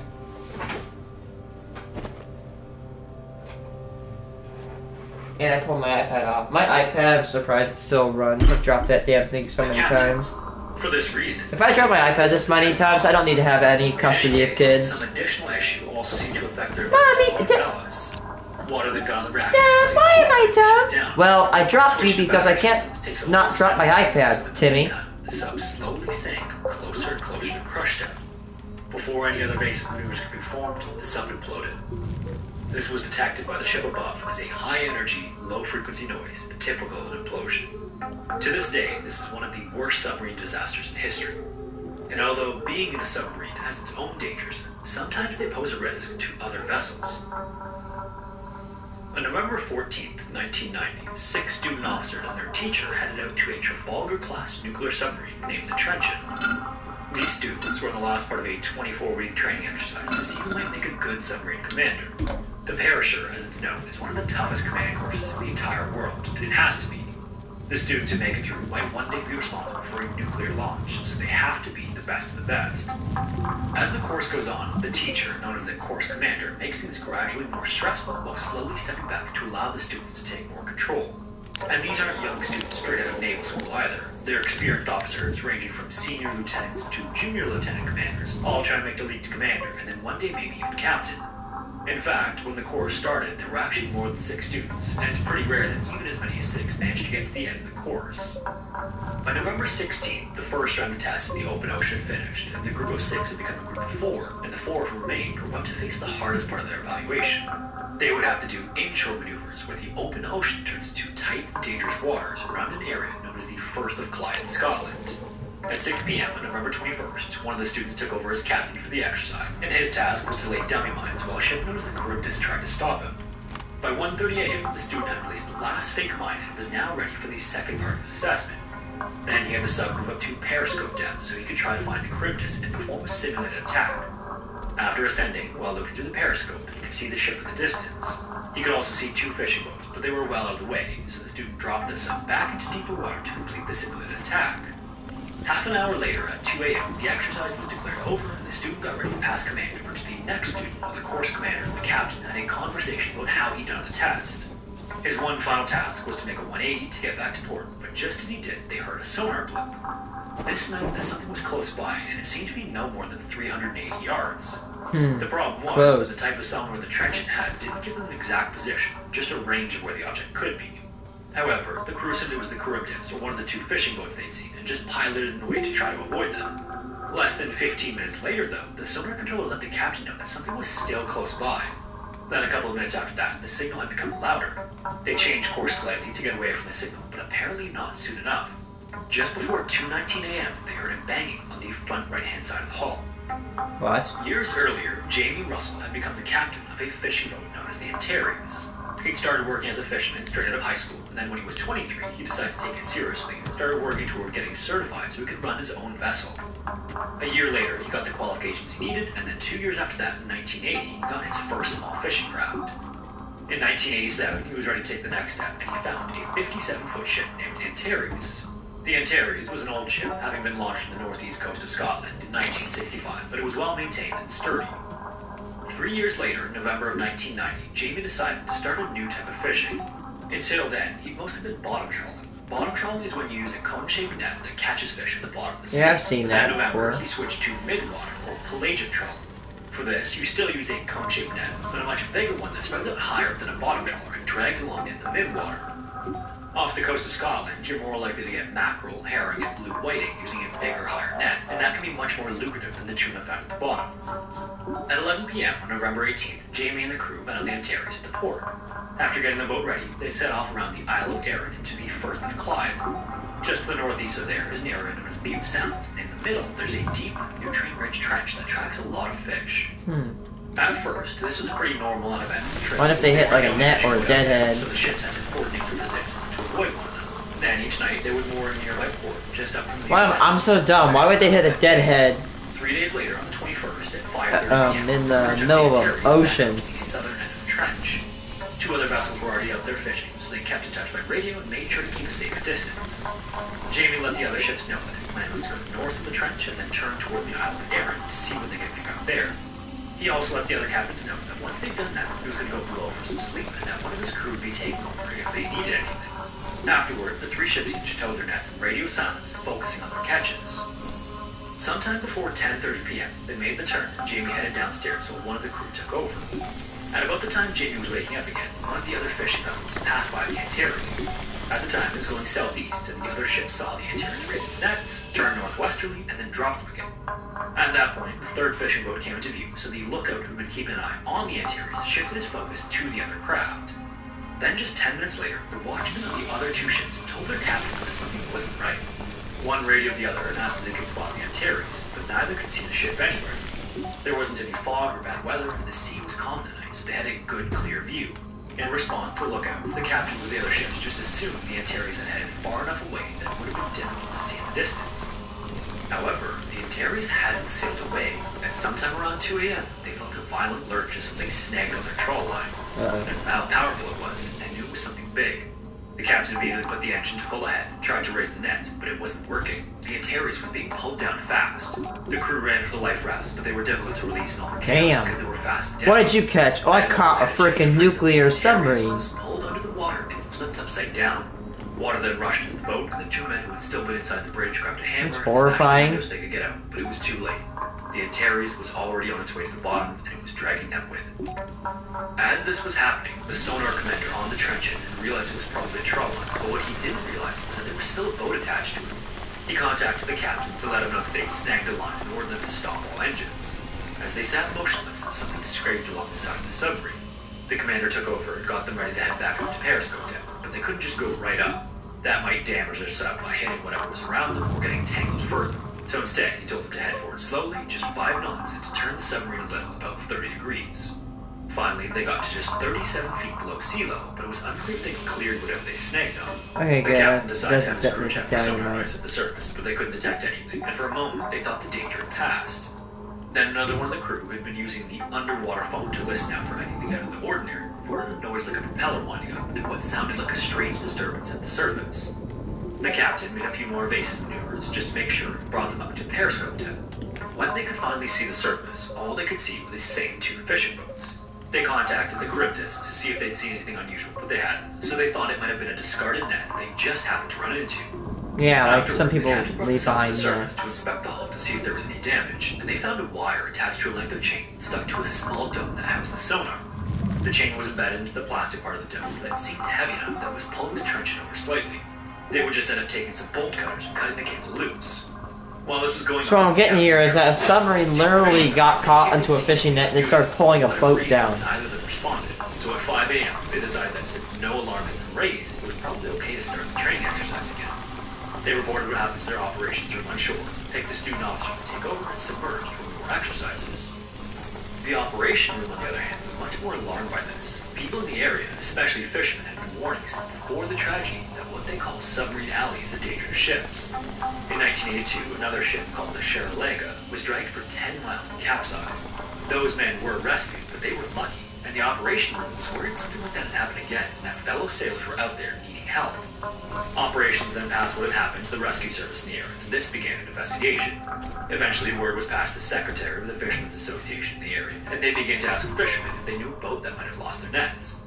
Eventually, one of the captains of one of the other ships that had been out that night was questioned, and he realized that that might have been why the Antares had suddenly disappeared. At first, this was a fate too difficult to contemplate. Fishing is always a dangerous way to live, but to be dragged down by a submarine that didn't even realize what it had done was a thought that was almost too terrifying. The secretary then tried to call the Antares, but got no response. Then he ordered a search of all the harbors, but they couldn't find the vessel. Helicopters were scrambled, and took them no They time at all pulled to find the- fish boxes and traces of oil in the water close to where the Antares had last been seen. That went to the core. The other ships who'd been out that night also came out to help with the rescue, along with 31 other fishing vessels. Dude, drugged down by a submarine. Can you imagine that? Saying that your relative, I mean, that's horrible, but imagine saying that. I'm not saying that's a cool thing, but that is such a weird way to They die. managed to salvage the ship, but obviously all 4 crewmen had been killed. The truncheon That got actually caught in the Antares sucks. trawl line. They didn't even know they were They gonna didn't have hit time a to get submarine. life rafts or do any of the other things they've been taught in their safety courses. To this day, the Royal Navy still uses the trench for the perisher course, but they claim they're more careful to avoid anyone who might be fishing up there. If you made it this far, thank you so much for watching. If you have a story suggestion, feel free to submit it to the forum found in the description. I'd also really appreciate Please don't scroll. Divers stuck on the ocean. No, divers trapped on the ocean floor. Diving gone to another wrong. edition of Diving Gone Wrong. In this video, we're going to go over 3 stories about diving that combine all of the elements of claustrophobia, thalassophobia, and everything else about the deep ocean we find terrifying. And if for some reason you happen to be on a submarine right now, you might want to skip this one. As always, viewer discretion is advised.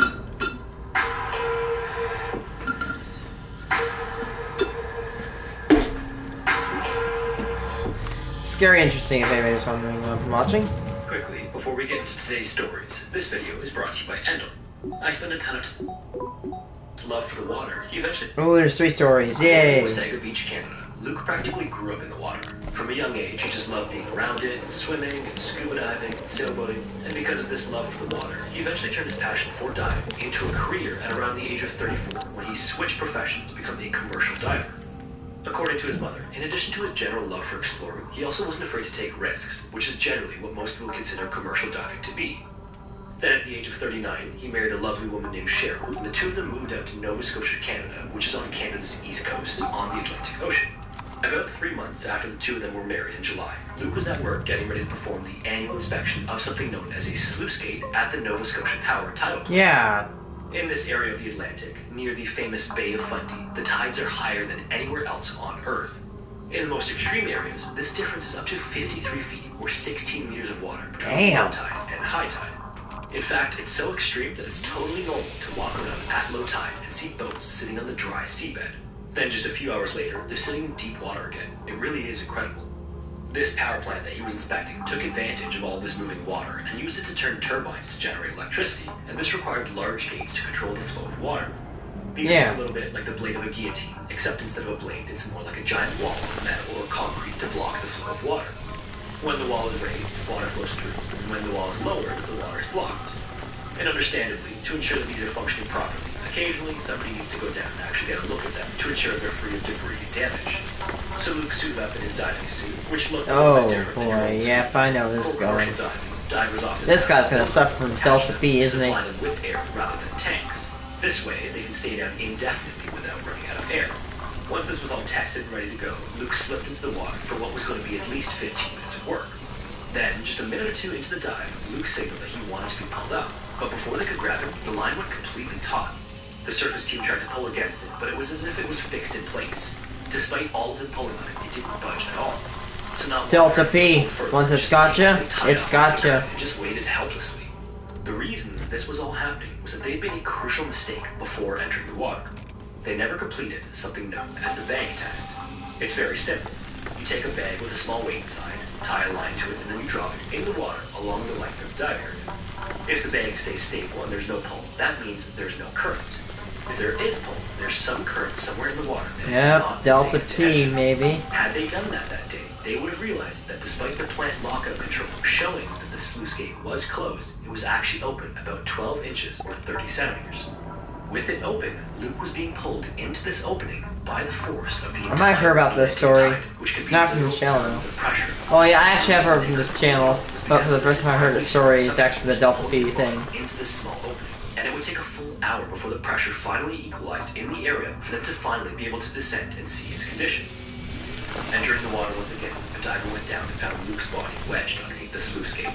His helmet was firmly jammed inside, his ribs were broken, his suit was torn, and tragically, his mouthpiece was out of his mouth. Delta P. It's not clear exactly the sequence of events, but ultimately, it seems as though he drowned as he was being crushed in between the opening. That This, sucks. believe it or not, is the leading cause of death among commercial divers, specifically a phenomenon known as Delta P. Yup. Differential. In the industrial Delta environment, P. it's larger. The inside Delta, lines, the structure. Delta in science is used as the symbol for difference. For example, like delta time is like, so let's say it takes 5 minutes to get to work. It takes delta T of 5 minutes. So a difference of 5 minutes. Or no, yeah, let's say it's like 10:25 when I leave, and it's 10:30 when I get to work. It's a delta T of 5 minutes. Delta means a change, and the P means pressure. So this means the change of pressure. And what delta P is that it is, of course, a change of pressure, which can result in divers being sucked into pipes, being stuck. It really isn't a fun way to die.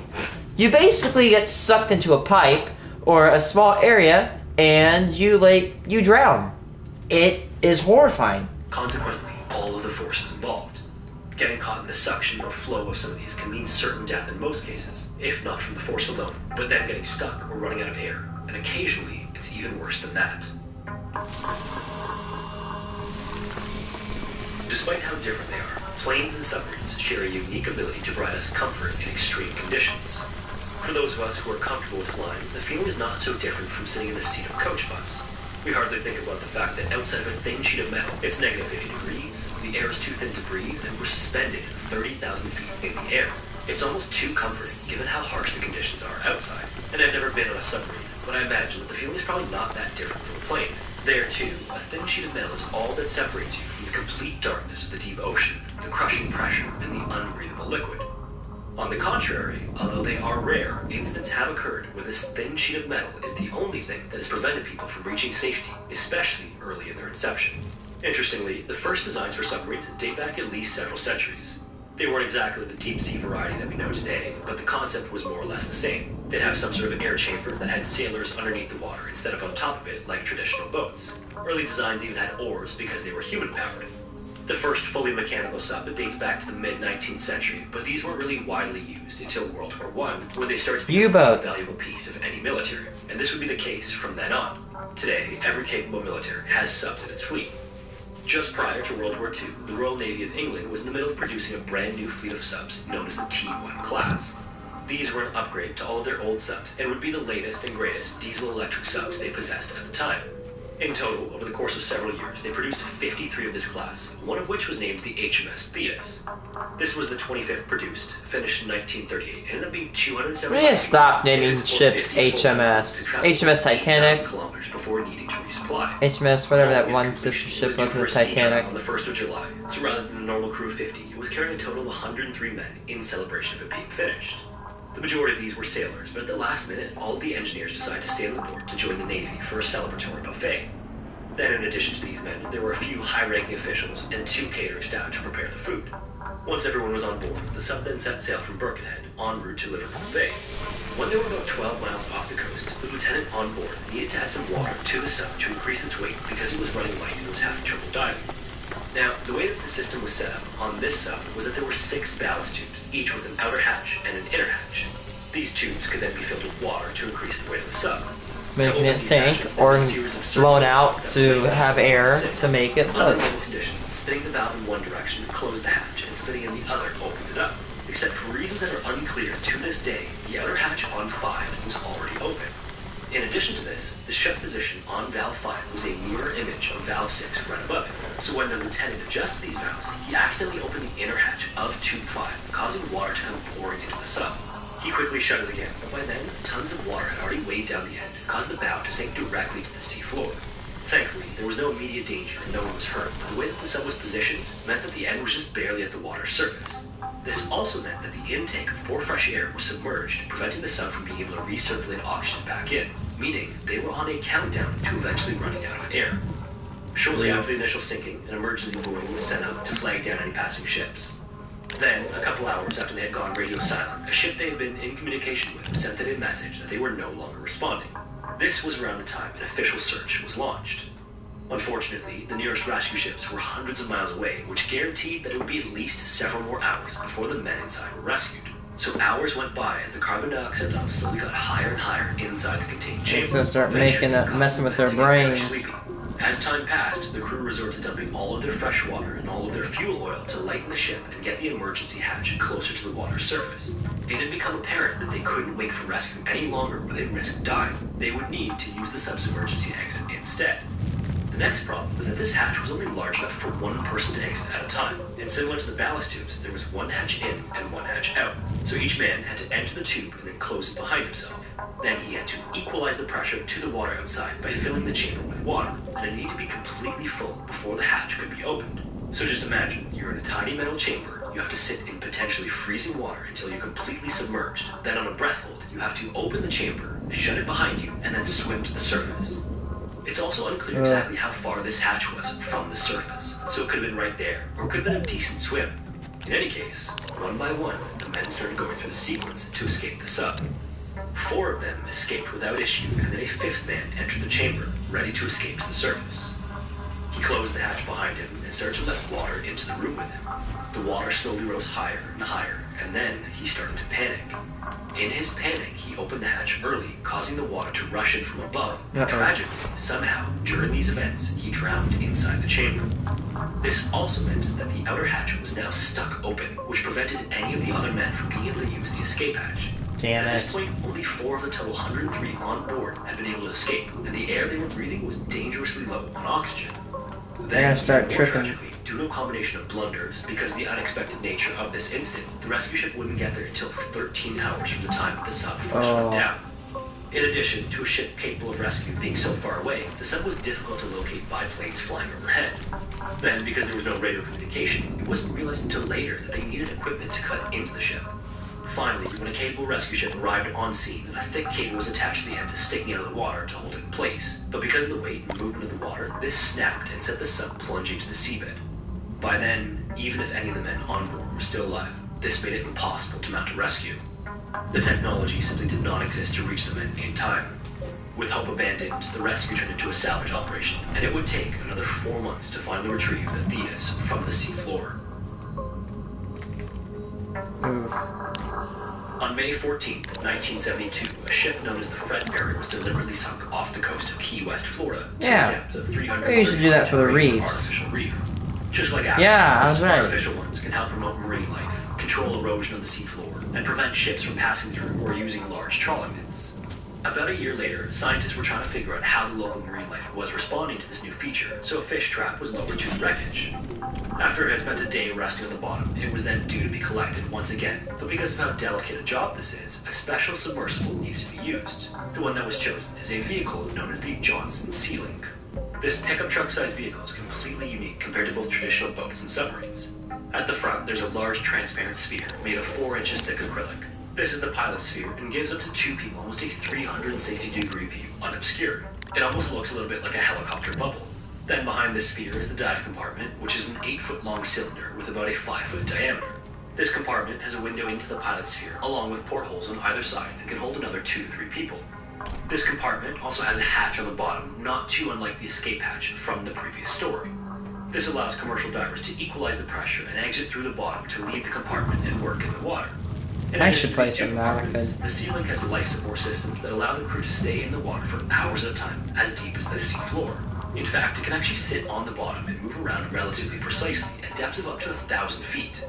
The motors can be rotated and powerful lights illuminate a large area around the ship. Because of this, it functions almost like a mobile dive bell or observation deck for commercial or scientific work. Then, on the 17th of July, 1973, the fish trap was scheduled to be retrieved from the wreckage. For this trip, there would be 4 people. There was the pilot Archie, who had already done over 100 dives on the Sea Link before this. Dr. Robert would be accompanying Archie in the pilot sphere as a scientific observer. Not only was he a highly experienced diver, his PhD work was in pressure physiology. Then, so he's smart. Albert Like, and really smart both in of which terms were of this also stuff. experienced divers. They were going to be observing as training if they need to work from the Sea Link at a later date. Ordinarily, they'd have dive equipment on, but because this was purely observational, when they arrived on the deck to meet, they were wearing just shorts and t-shirts. Upon seeing this, Robert mentioned to them that it was going to get quite cold at depth, but the two of them just sort of shrugged it off. Knowing that this would be a short trip as well, Robert did the same, and then all 4 of them then entered the Sea Link, where it was positioned on the deck of the ship.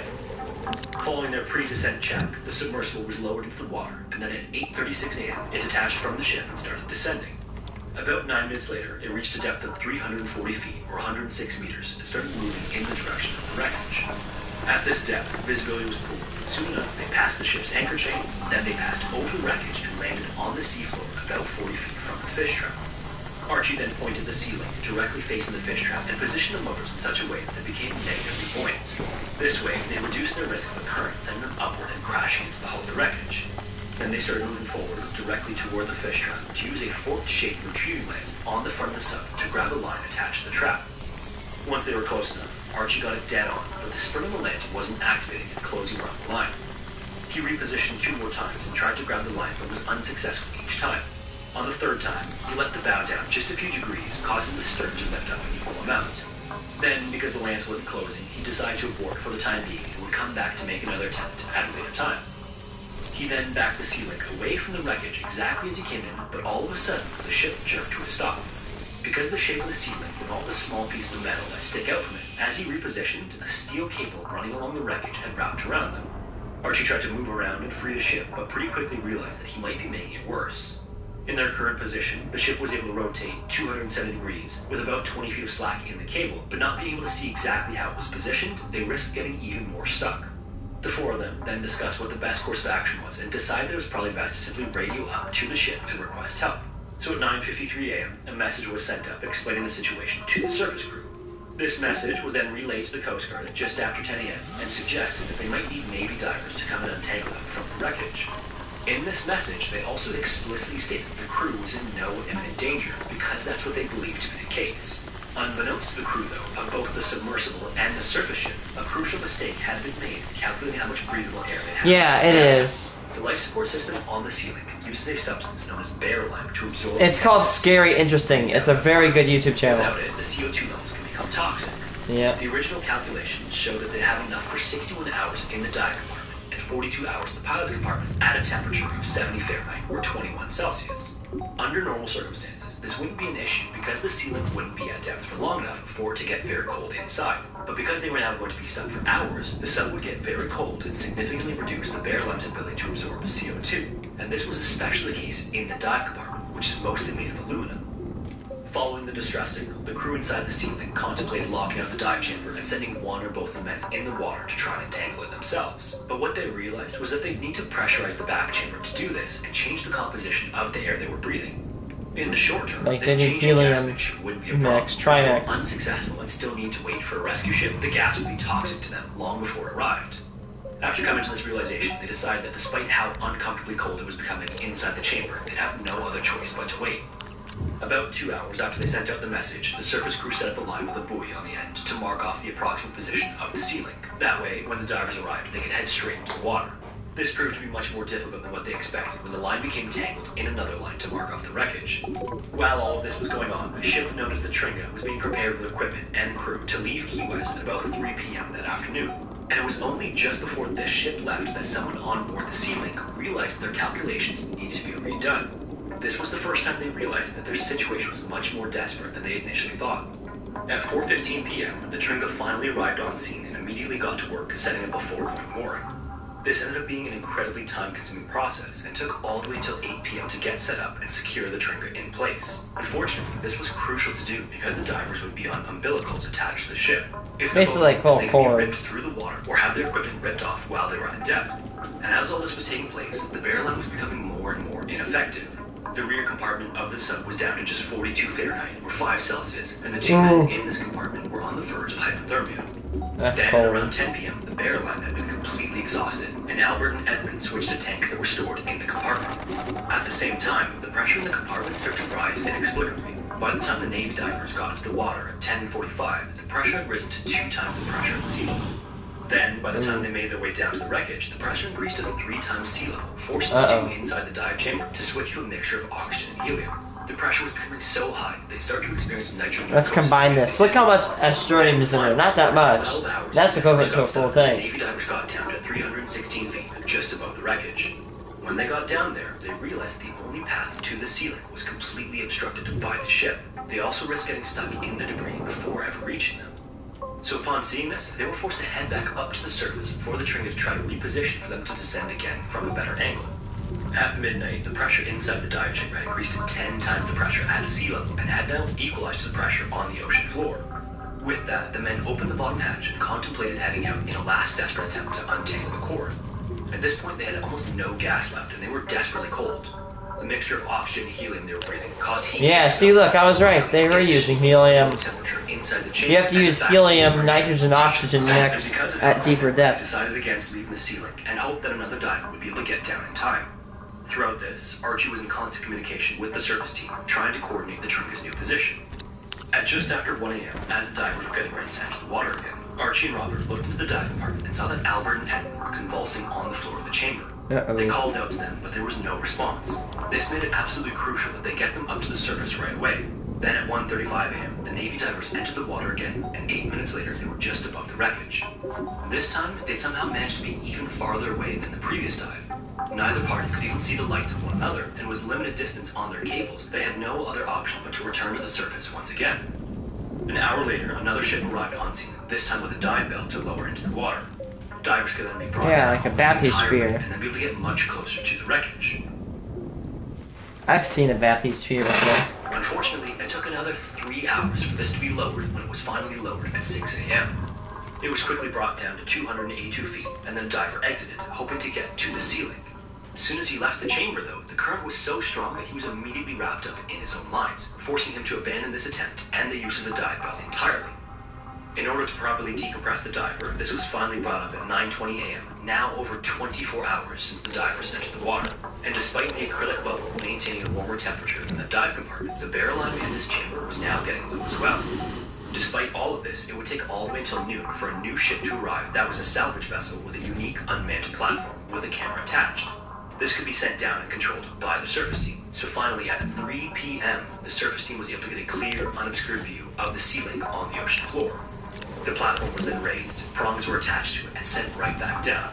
This time, it managed to attach to the Sea-Link, where it was finally pulled from the wreckage and to the surface. Use all this resin to build my platforms to my base. Since there were any signs of life from Albert and Edwin. Immediately, an oxygen-helium mixture was pumped into the pressurized chamber, and hot water was sprayed over the outside to warm the interior up. From outside, everyone watched anxiously as the chamber was warmed, but the men inside showed no signs of life. Uh-oh. Eventually, doctors on scene felt that there was no hope for the men, and they were tragically pronounced dead. Once the chamber was brought to normal pressure, they were finally removed and transported to a hospital in Key West to have their autopsies performed. It was determined that they died of carbon dioxide poisoning. They used up all their air. Thanks so much for watching, and hopefully I will see you in the next one.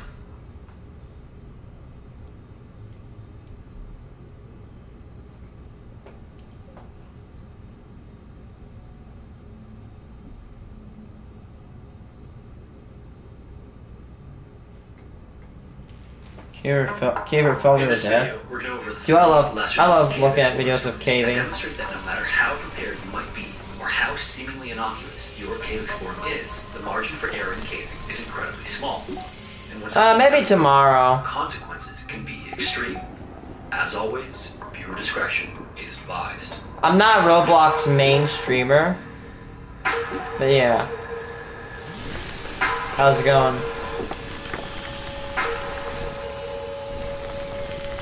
One thing that I always loved to do when I would go to the beach as a kid was play in the sand. And hopefully this is relatable. Man, you got good. I live in Illinois, and we got bad beaches over in Chicago. Not really the best. Man, walking barefoot on West Coast California sand. Oh my goodness, that sand is some of the softest, most ground down sand you'll ever lay your hands upon. And another time I went to the West Coast, you know what was cool is like I'm not joking, I remember going to a beach and it was like this like kind of like little cove area, and there were all these little wooden houses, like these little teepee looking houses made from old branches, and it wasn't like one or two, like there are at least 20 of them, and there are some pretty big teepee houses built out of twigs. And it's kind of cool that not everybody just like destroys them all. Like, just people build them. It's actually so cool. Man, if I lived on that beach every day, I'd go down there and play in the beach. It'd be so fun. Or build sandcastles, or just fill with water. And if you ever did this as a kid, you know how challenging this is, because at the beach, you don't have to dig very deep before water starts coming up out of the sand. This water then quickly erodes the sides and walls, causing the sides to collapse. But this only adds to the excitement, because it's like you're racing against time to keep the water at bay and keep your sand hole or your castle from collapsing. Now, although this is something that I thoroughly enjoyed as a kid, I'm also now aware of just how dangerous this is in the right circumstances. In 2017, an 18-year-old brother and 17-year-old sister were visiting Toms River, New Jersey, which is a coastal city of about 100,000 people. And despite it being in New Jersey, there are actually several beautiful white sand beaches along the coast. That day, they were there for a nice family outing, just hanging out in the sun and spending some time on the beach. And although they were in their late teens, they were passing the time by digging a great big hole in the sand. Unlike me when I was a kid, they weren't just using their hands to dig this hole, they were using a frisbee to dig more efficiently. This meant that within just a little while, they managed to dig a massive 10-foot hole in the ground. Immensely proud of this, the two of them still weren't satisfied with how large it had gotten, so the brother hopped into the hole and continued digging even deeper. Unfortunately, sand is a little bit different than regular dirt. Because it's more rounded and smooth, sand particles are actually a bit more like little marbles. Yeah. Under normal circumstances, these don't stick together all that well. But when you're at the beach, the reason you can make sandcastles is because of the moisture that's in the sand. This helps the sand stick together and be shaped in all sorts of ways. As the sand then dries out, the tendency to stick together decreases and reduces its structural integrity. This means that it's more easily disturbed by people walking around, by vibrations in the ground, and even just by its own weight. So at some point, as the brother was digging this 10-foot pit, the hole collapsed on top of him, completely covered in sand and partially covering his sister. People rushed over to help them out, dig them out as fast as they could, knowing that time was quickly running out. Just 1 cubic foot of sand weighs 100 pounds, meaning that just a relatively small amount of sand would weigh heavily on someone's chest. In addition to being crushed by the sand, being covered in it is completely suffocating. All the air would be completely removed from the hole, And even if there was a pocket to breathe, his chest would have been almost impossible to inflate because of the weight of the sand. So Yeah, sand is heavy. by the time he was finally uncovered, he had unfortunately already died of asphyxiation. Dude, that actually sucks. Just enjoy your time on the beach and you just die from falling in a hole that you This made. has to be one of the most tragic ways to go, simply because it can occur from doing such a seemingly innocent activity. Exactly. Like sand. That actually Unfortunately, as sucks. well, these occur every couple of years, making them even more tragic. That actually sucks, man. This next story also takes place in New Jersey, which, believe it or not, is actually home to a decent number of caves. And not just man-made caves like in the previous story. There are dozens of caves spread across the relatively small state that have formed in all different rock types and all sorts of geological processes. In March of 1982, a state police sergeant named Donald took the Boy Scout troop that he worked with to explore one of these caves. He was an avid spelunker and just recently thought that it would be a fun activity for the scout to participate in as well. Since winter was over and they were finally getting some warmer weather, the group had gone the last few weekends to explore. And now, for the first time ever, both of his sons, who were also scout members, were old enough to come on one of these trips. You can just imagine how excited they must have been to finally go caving with their father.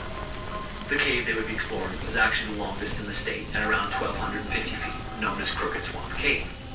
Unlike some of the other caves across the U.S., Crooked Swamp Cave is essentially just a narrow passage through limestone bedrock. About 2 miles northwest of the town of Lafayette, the cave is bordered by a swamp on one side. The water from the swamp in this area has slowly dissolved the passages over thousands of years, which were then discovered by people and named. Yeah, limestone caves, it usually happens, is what he said. Limestone caverns that Limestone is eroded by water, and that's how a This is lot one of those caves dirty, muddy, are formed. crawl in your stomach type caves. In fact, some of the tunnels are so small that it was once thought to be 3 separate caves. It was only later that spelunkers realized that some of these tiny tunnels were actually connected together. On Saturday, Donald, 18 scouts, and a few other scoutmasters entered the cave and started exploring at around 2 p.m.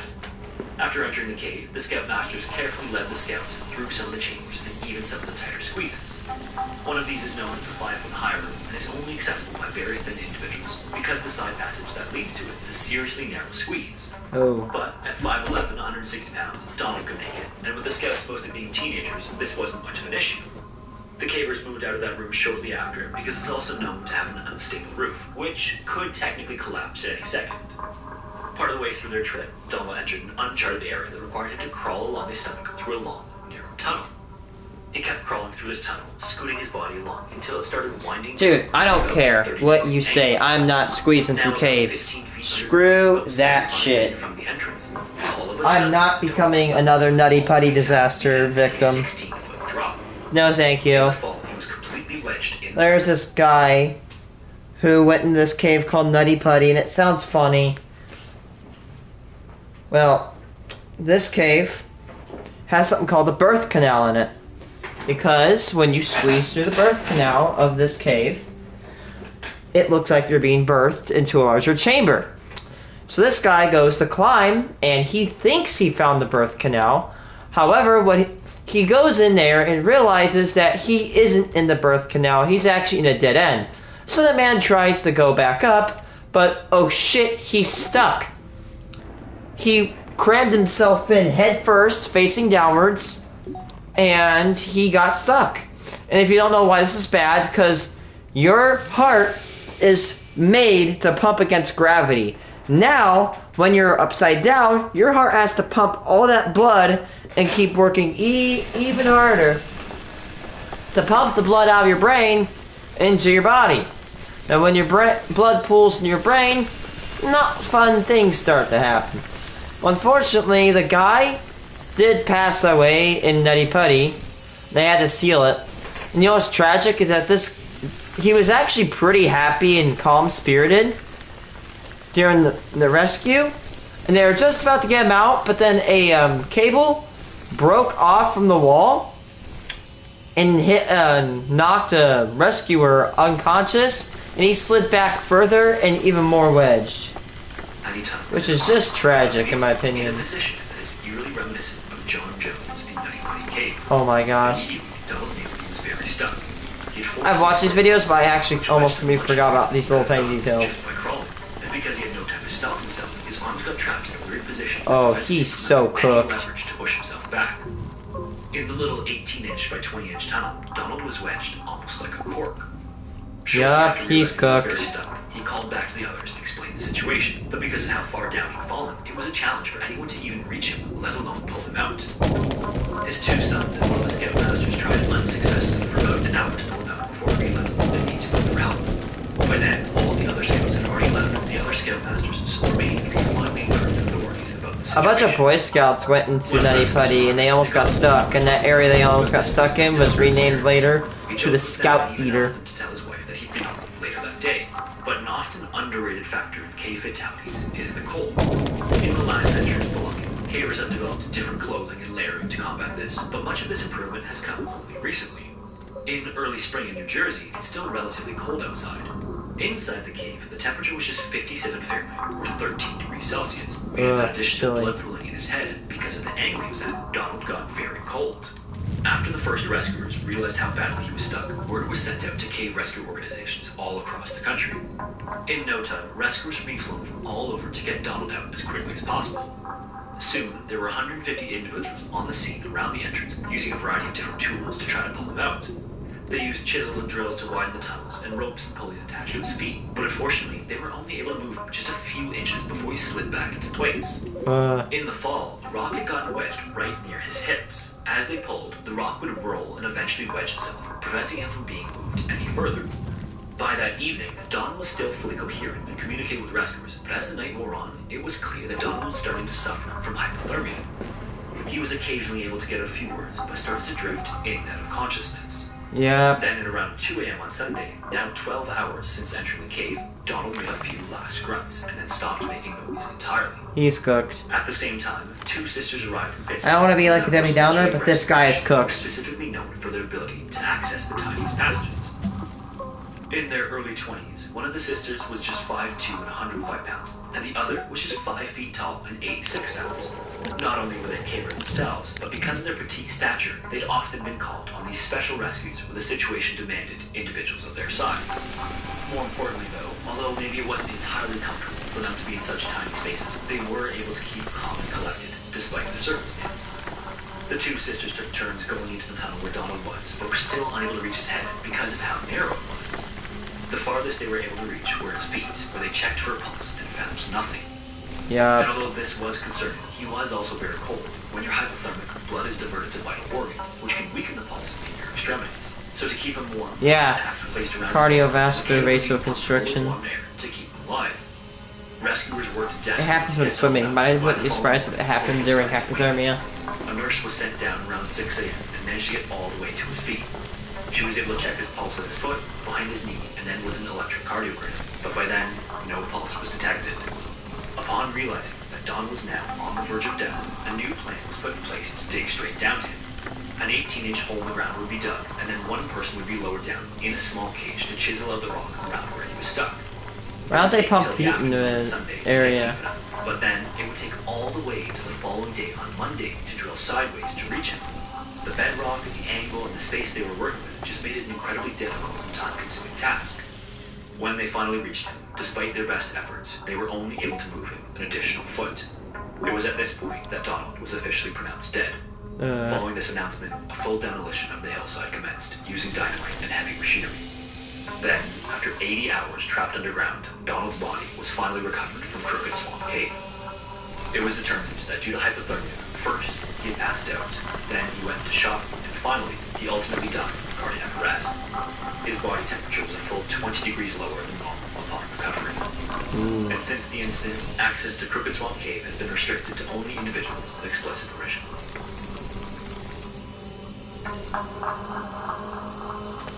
It's often assumed that cave diving is an activity that's only undertaken by risk takers. At face value, it seems like a risky activity, and therefore, of course, people doing it must have a tendency to engage in risky behavior. But if there's one thing that I've learned about cave diving over the course of making all these videos, it's the fact that for the most part, cave divers First are day of fall is investigators. near. Oh, I miss Now, summer. this might be due to survivorship bias, but to me it seems most of these individuals tend to be calm and highly analytical. At least those who have long careers, and especially those who choose to do deep, technical dives. The amount of math, chemistry, and physics involved in planning out these dives is something that is super underappreciated, and stuff I generally leave out. This is mostly because including this stuff would complicate sometimes already confusing stories, and even if I did want to include them, I don't have the aptitude to make sure I'd be giving you the correct information. But even if these concepts are hard to understand, they are often the difference between life and death in cave diving. So a word of caution, if you can't squash that propensity for risk-taking, cave diving is probably not for you. Born in 1958 in Wrocław, Poland, Władek Simonowski discovered caves and spelunking towards the end of high school. Then when he got into university and saw that they offered courses where you could actually go explore some caves, he signed up right away. And thankfully, not only was Władek a super happy and optimistic person, he was one of those people who was just good at anything he tried. Using humor, he could diffuse any social conflict, and because of how quickly he learned everything, anything he started, he quickly became an expert. In fact, he was actually one of the first stockbrokers in all of Poland, which was a profession that he became highly successful at. In addition to his love for caving, he was also an avid climber, experiencing the Tatra ranges in Poland, the Dolomites in Italy, and the Swiss and French Alps. And as he made trips across Europe, he would find caves wherever he went, so by the time the 2000s rolled around, he had been caving all across the continent. Around this time as well, cave diving started to get more popular, and he watched as many of his contemporaries switch from dry caving to underwater caving. Władek had also always wanted to get into diving, so as the industry shifted that way, he figured it was time for him to take that step as well. Naturally, Władek started with some beginner workshops, but because of his caving experience and his natural talents, he was quickly one of the leading divers in Poland. Following the death of another of Poland's premier divers, Władek inadvertently took on the title of the most active cave diver in the country. Then, in April of 2005, he went to France on another one of his normal trips, this time to explore some of the unique flooded systems in a town called Bourg Saint-Andéol. And these truly are some unique systems. The town itself is only about 7,000 people, with a large river running through its Not that side. big of a But because town. of the age of the town, all of the buildings are these old stone constructions. Some of the roads are cobblestone. The entire area is nestled into rolling, rocky hills. In the middle That's of all medieval this is stuff. a small, unassuming park and two small, equally unassuming caves. One of these is underneath a railway bridge and almost looks like the opening of a well, and the other is like a small grotto cut into a cliffside. What you can't see from the surface is that these are actually massive underwater cave systems. The larger of the two, Goule de Tenerife, is over 1 kilometer long and at least 210 meters, or close to 700 feet deep. Ooh. The other one, Goule du Pont, is almost the same depth, but just not quite as long. And not only are these caves massive, but they're also filled with crystal clear water and beautifully colored limestone tunnels. Nice. In contrast to the last story, these are those picturesque caves that you imagine when you think of cave diving. So rather than just do one of these caves, Władek planned to do both of them over a 2-day period, because as the saying goes, if a little is good, more is better. Then, one morning in April, Władek slipped on all of his equipment in the cobblestone parking lot of the park and prepared to enter one of these unassuming ponds. For this dive, he wouldn't actually be going all that deep. This was going to be Goule de Tenerife, which is interestingly shaped because it extends horizontally for over 2,000 feet at less than 30 feet of depth before finally getting deeper. After that initial horizontal tunnel, though, it quickly winds its way down to that massive 700-foot depth. One particular section is a 300-foot shaft that descends almost vertically into the earth. Oof. But given the length of the initial horizontal Vertical section, shaft, it man, I happens tell to get ya. very deep because of just how much gas you have to carry with you. Those are scary, man. You just fall in and there's no stopping. Just straight down. After finishing up that day and testing out all of his equipment, Władek and his team returned to their hotels and got a good night's rest for his record-breaking dive the following day. This dive was going to be a special dive because Władek intended to smash his own depth record and push it to almost 400 feet. Goule du Pont was perfect for this because it descends rapidly without much extra horizontal distance. This meant he could limit his time in the water while also extending his depth record in this beautiful cave. Then, the following morning at 9 a.m., he and his team were back at the pond, getting all of his equipment ready. For this dive, he'd be using his equipment of choice, which was a rebreather, and then 2 backup gas cylinders, one with air for the shallower sections, and 1 trimix for the deeper sections. A rebreather is more complicated than a traditional system, but it offers some advantages, like being able to stay underwater for longer. On the other hand, rebreathers are more expensive and more complicated, Yeah. but that's also exactly what Władek Aren't they loved. like CO2 He often scrubbers? opted for more complicated equipment, even if simpler stuff was available, just because he liked to tinker around with it. Finally, he performed his long rebreather pre-checklist to make sure everything was working correctly. A few pictures were taken of him on the surface, and then he dipped his head under the water. Between the rebreather and additional cylinders, Władek was bulkier than his idea for caves, but that wouldn't be much of an issue in Goule du Pont, except for one tight squeeze at the mouth of the cave. Now, out of all the stories I've covered, it wasn't until this one that I fully appreciated just how complicated, deep, technical rebreather diving is. As you move through the water-filled passages, you have to monitor the oxygen level of your breathing gas and adjust it according to the depth you're at to equalize the pressure. This same thing goes for your dry suit. If you don't, you'll get the You bends. also have to monitor the pressure. You can't just go in after You're diving. 120 You also have to feet. monitor how quickly you can't just like keep going down. You have to go down slowly and up slowly. And you have to use different mix of gas. The air compresses, it becomes less buoyant, meaning that the amount of air needed for the same buoyancy at different depths is different. Then on the way up, the inverse is true, and you have to do all of this in a maze of pitch black tunnels, ensuring you don't bump into anything and kick up silt, or you'll essentially blind yourself. As you might imagine, Yeah, when you silt up these passageways, your visibility drops to 0. If your head isn't clear and you make a mistake, things can go seriously wrong very quickly. At around 10 a.m., Lodic traveled from the surface diagonally down to the first and only restriction at around 35 feet.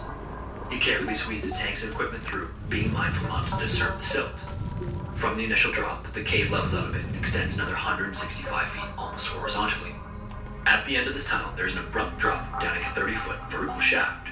After getting to the opening, Lodic maneuvered his body in such a way that allowed him to stay horizontal as he descended. This was crucial when using the type of equipment that he was using. At the bottom of the shaft, now about 100 feet down, the cave descends further in a series of steep diagonal steps down to 215 feet. This is around when Lodic's issues would have started.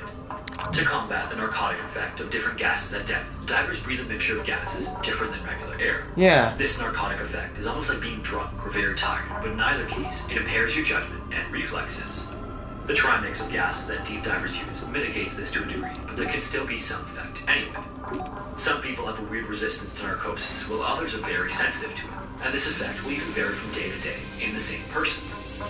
Now getting down to below 200 feet, Lodic noticed that this narcotic effect was particularly bad that day. But just 140 vertical feet from his depth record and highly experienced, he probably assumed that it was just one of those days and continued onward. It's also possible that at this point in his dive, he was already significantly impaired. At 260 feet of depth, the steep steps stop, and then there's another short horizontal passage. And although Lodic's thoughts were increasingly impaired, he was so close to the end that he couldn't just stop. There was just one last drop, and then he would come back up. Unfortunately, this would be his final, crucial mistake. In fact, Lodic should have never entered the water that day. Long before he even entered the water, he had made a mistake that doomed this attempt right from the start. What happened? The trimix divers use is a mixture of oxygen, helium, and nitrogen in different ratios for different depths. This has to be correct and relatively precise. With too much oxygen, you get oxygen toxicity. Too little, you get hypoxia, and so on and so on. Somehow, Lodic had mixed the wrong gases or grabbed the wrong tank and never tested the mixture he was using. The narcotic effect he was feeling wasn't unusually strong that day because of a bad day. It was unusually strong because he was breathing in way too much of the wrong gas mixture. Then he swam over the edge of the final 100-foot vertical shaft and started his descent. Carefully watching his descent rate, oxygen, pressure, and everything else, Lodic started to make mistakes. As he descended, his foggy brain prevented him from understanding exactly what was going on. Halfway through the vertical shaft, his breathing was labored because he wasn't equalizing the pressure properly. He continued descending rapidly and finally impacted the bottom, now at 360 feet of depth. Barely being able to breathe, he struggled to switch the circuit to the spare cylinder on his rebreather. This would have given him the crucial minute he needed to switch over to his backup trimix. Finally, he got it and started breathing again, but by then, he was either too impaired or semi-conscious, and then the mouthpiece dropped out of his mouth, and he began to inhale water. Uh-oh. At 3 p.m., the surface team knew something was wrong. This was their pre-planned time to indicate that he might need some help. They made 2 attempts at a rescue down to a depth of 230 feet, but at this depth, Lodic was still far out of reach. Following these attempts, they knew that Lodic had died somewhere in the depths of Gula Japon. Then the following day, his body was recovered from the bottom of a vertical shaft at a depth of 360 feet, with his mouthpiece out of his mouth and 2 full backup cylinders. Hello everyone, my name is Sean and welcome to Scary Interesting. If you enjoyed this video, you might want to check out the other videos in the series. Thank you so much for watching, and hopefully I will see you in the next one. Actually, kind of insane how, yeah, I'm taking on the walls of my base. My base needs to transform correctly.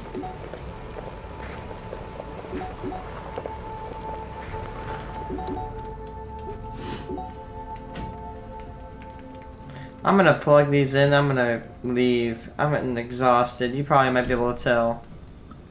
I'm getting tired.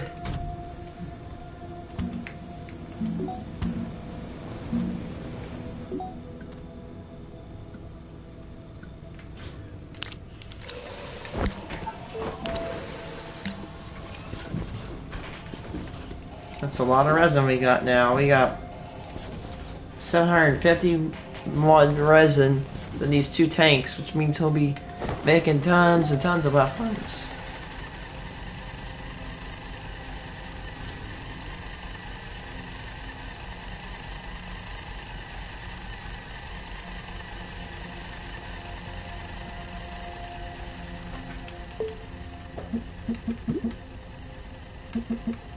Bye guys, see you later.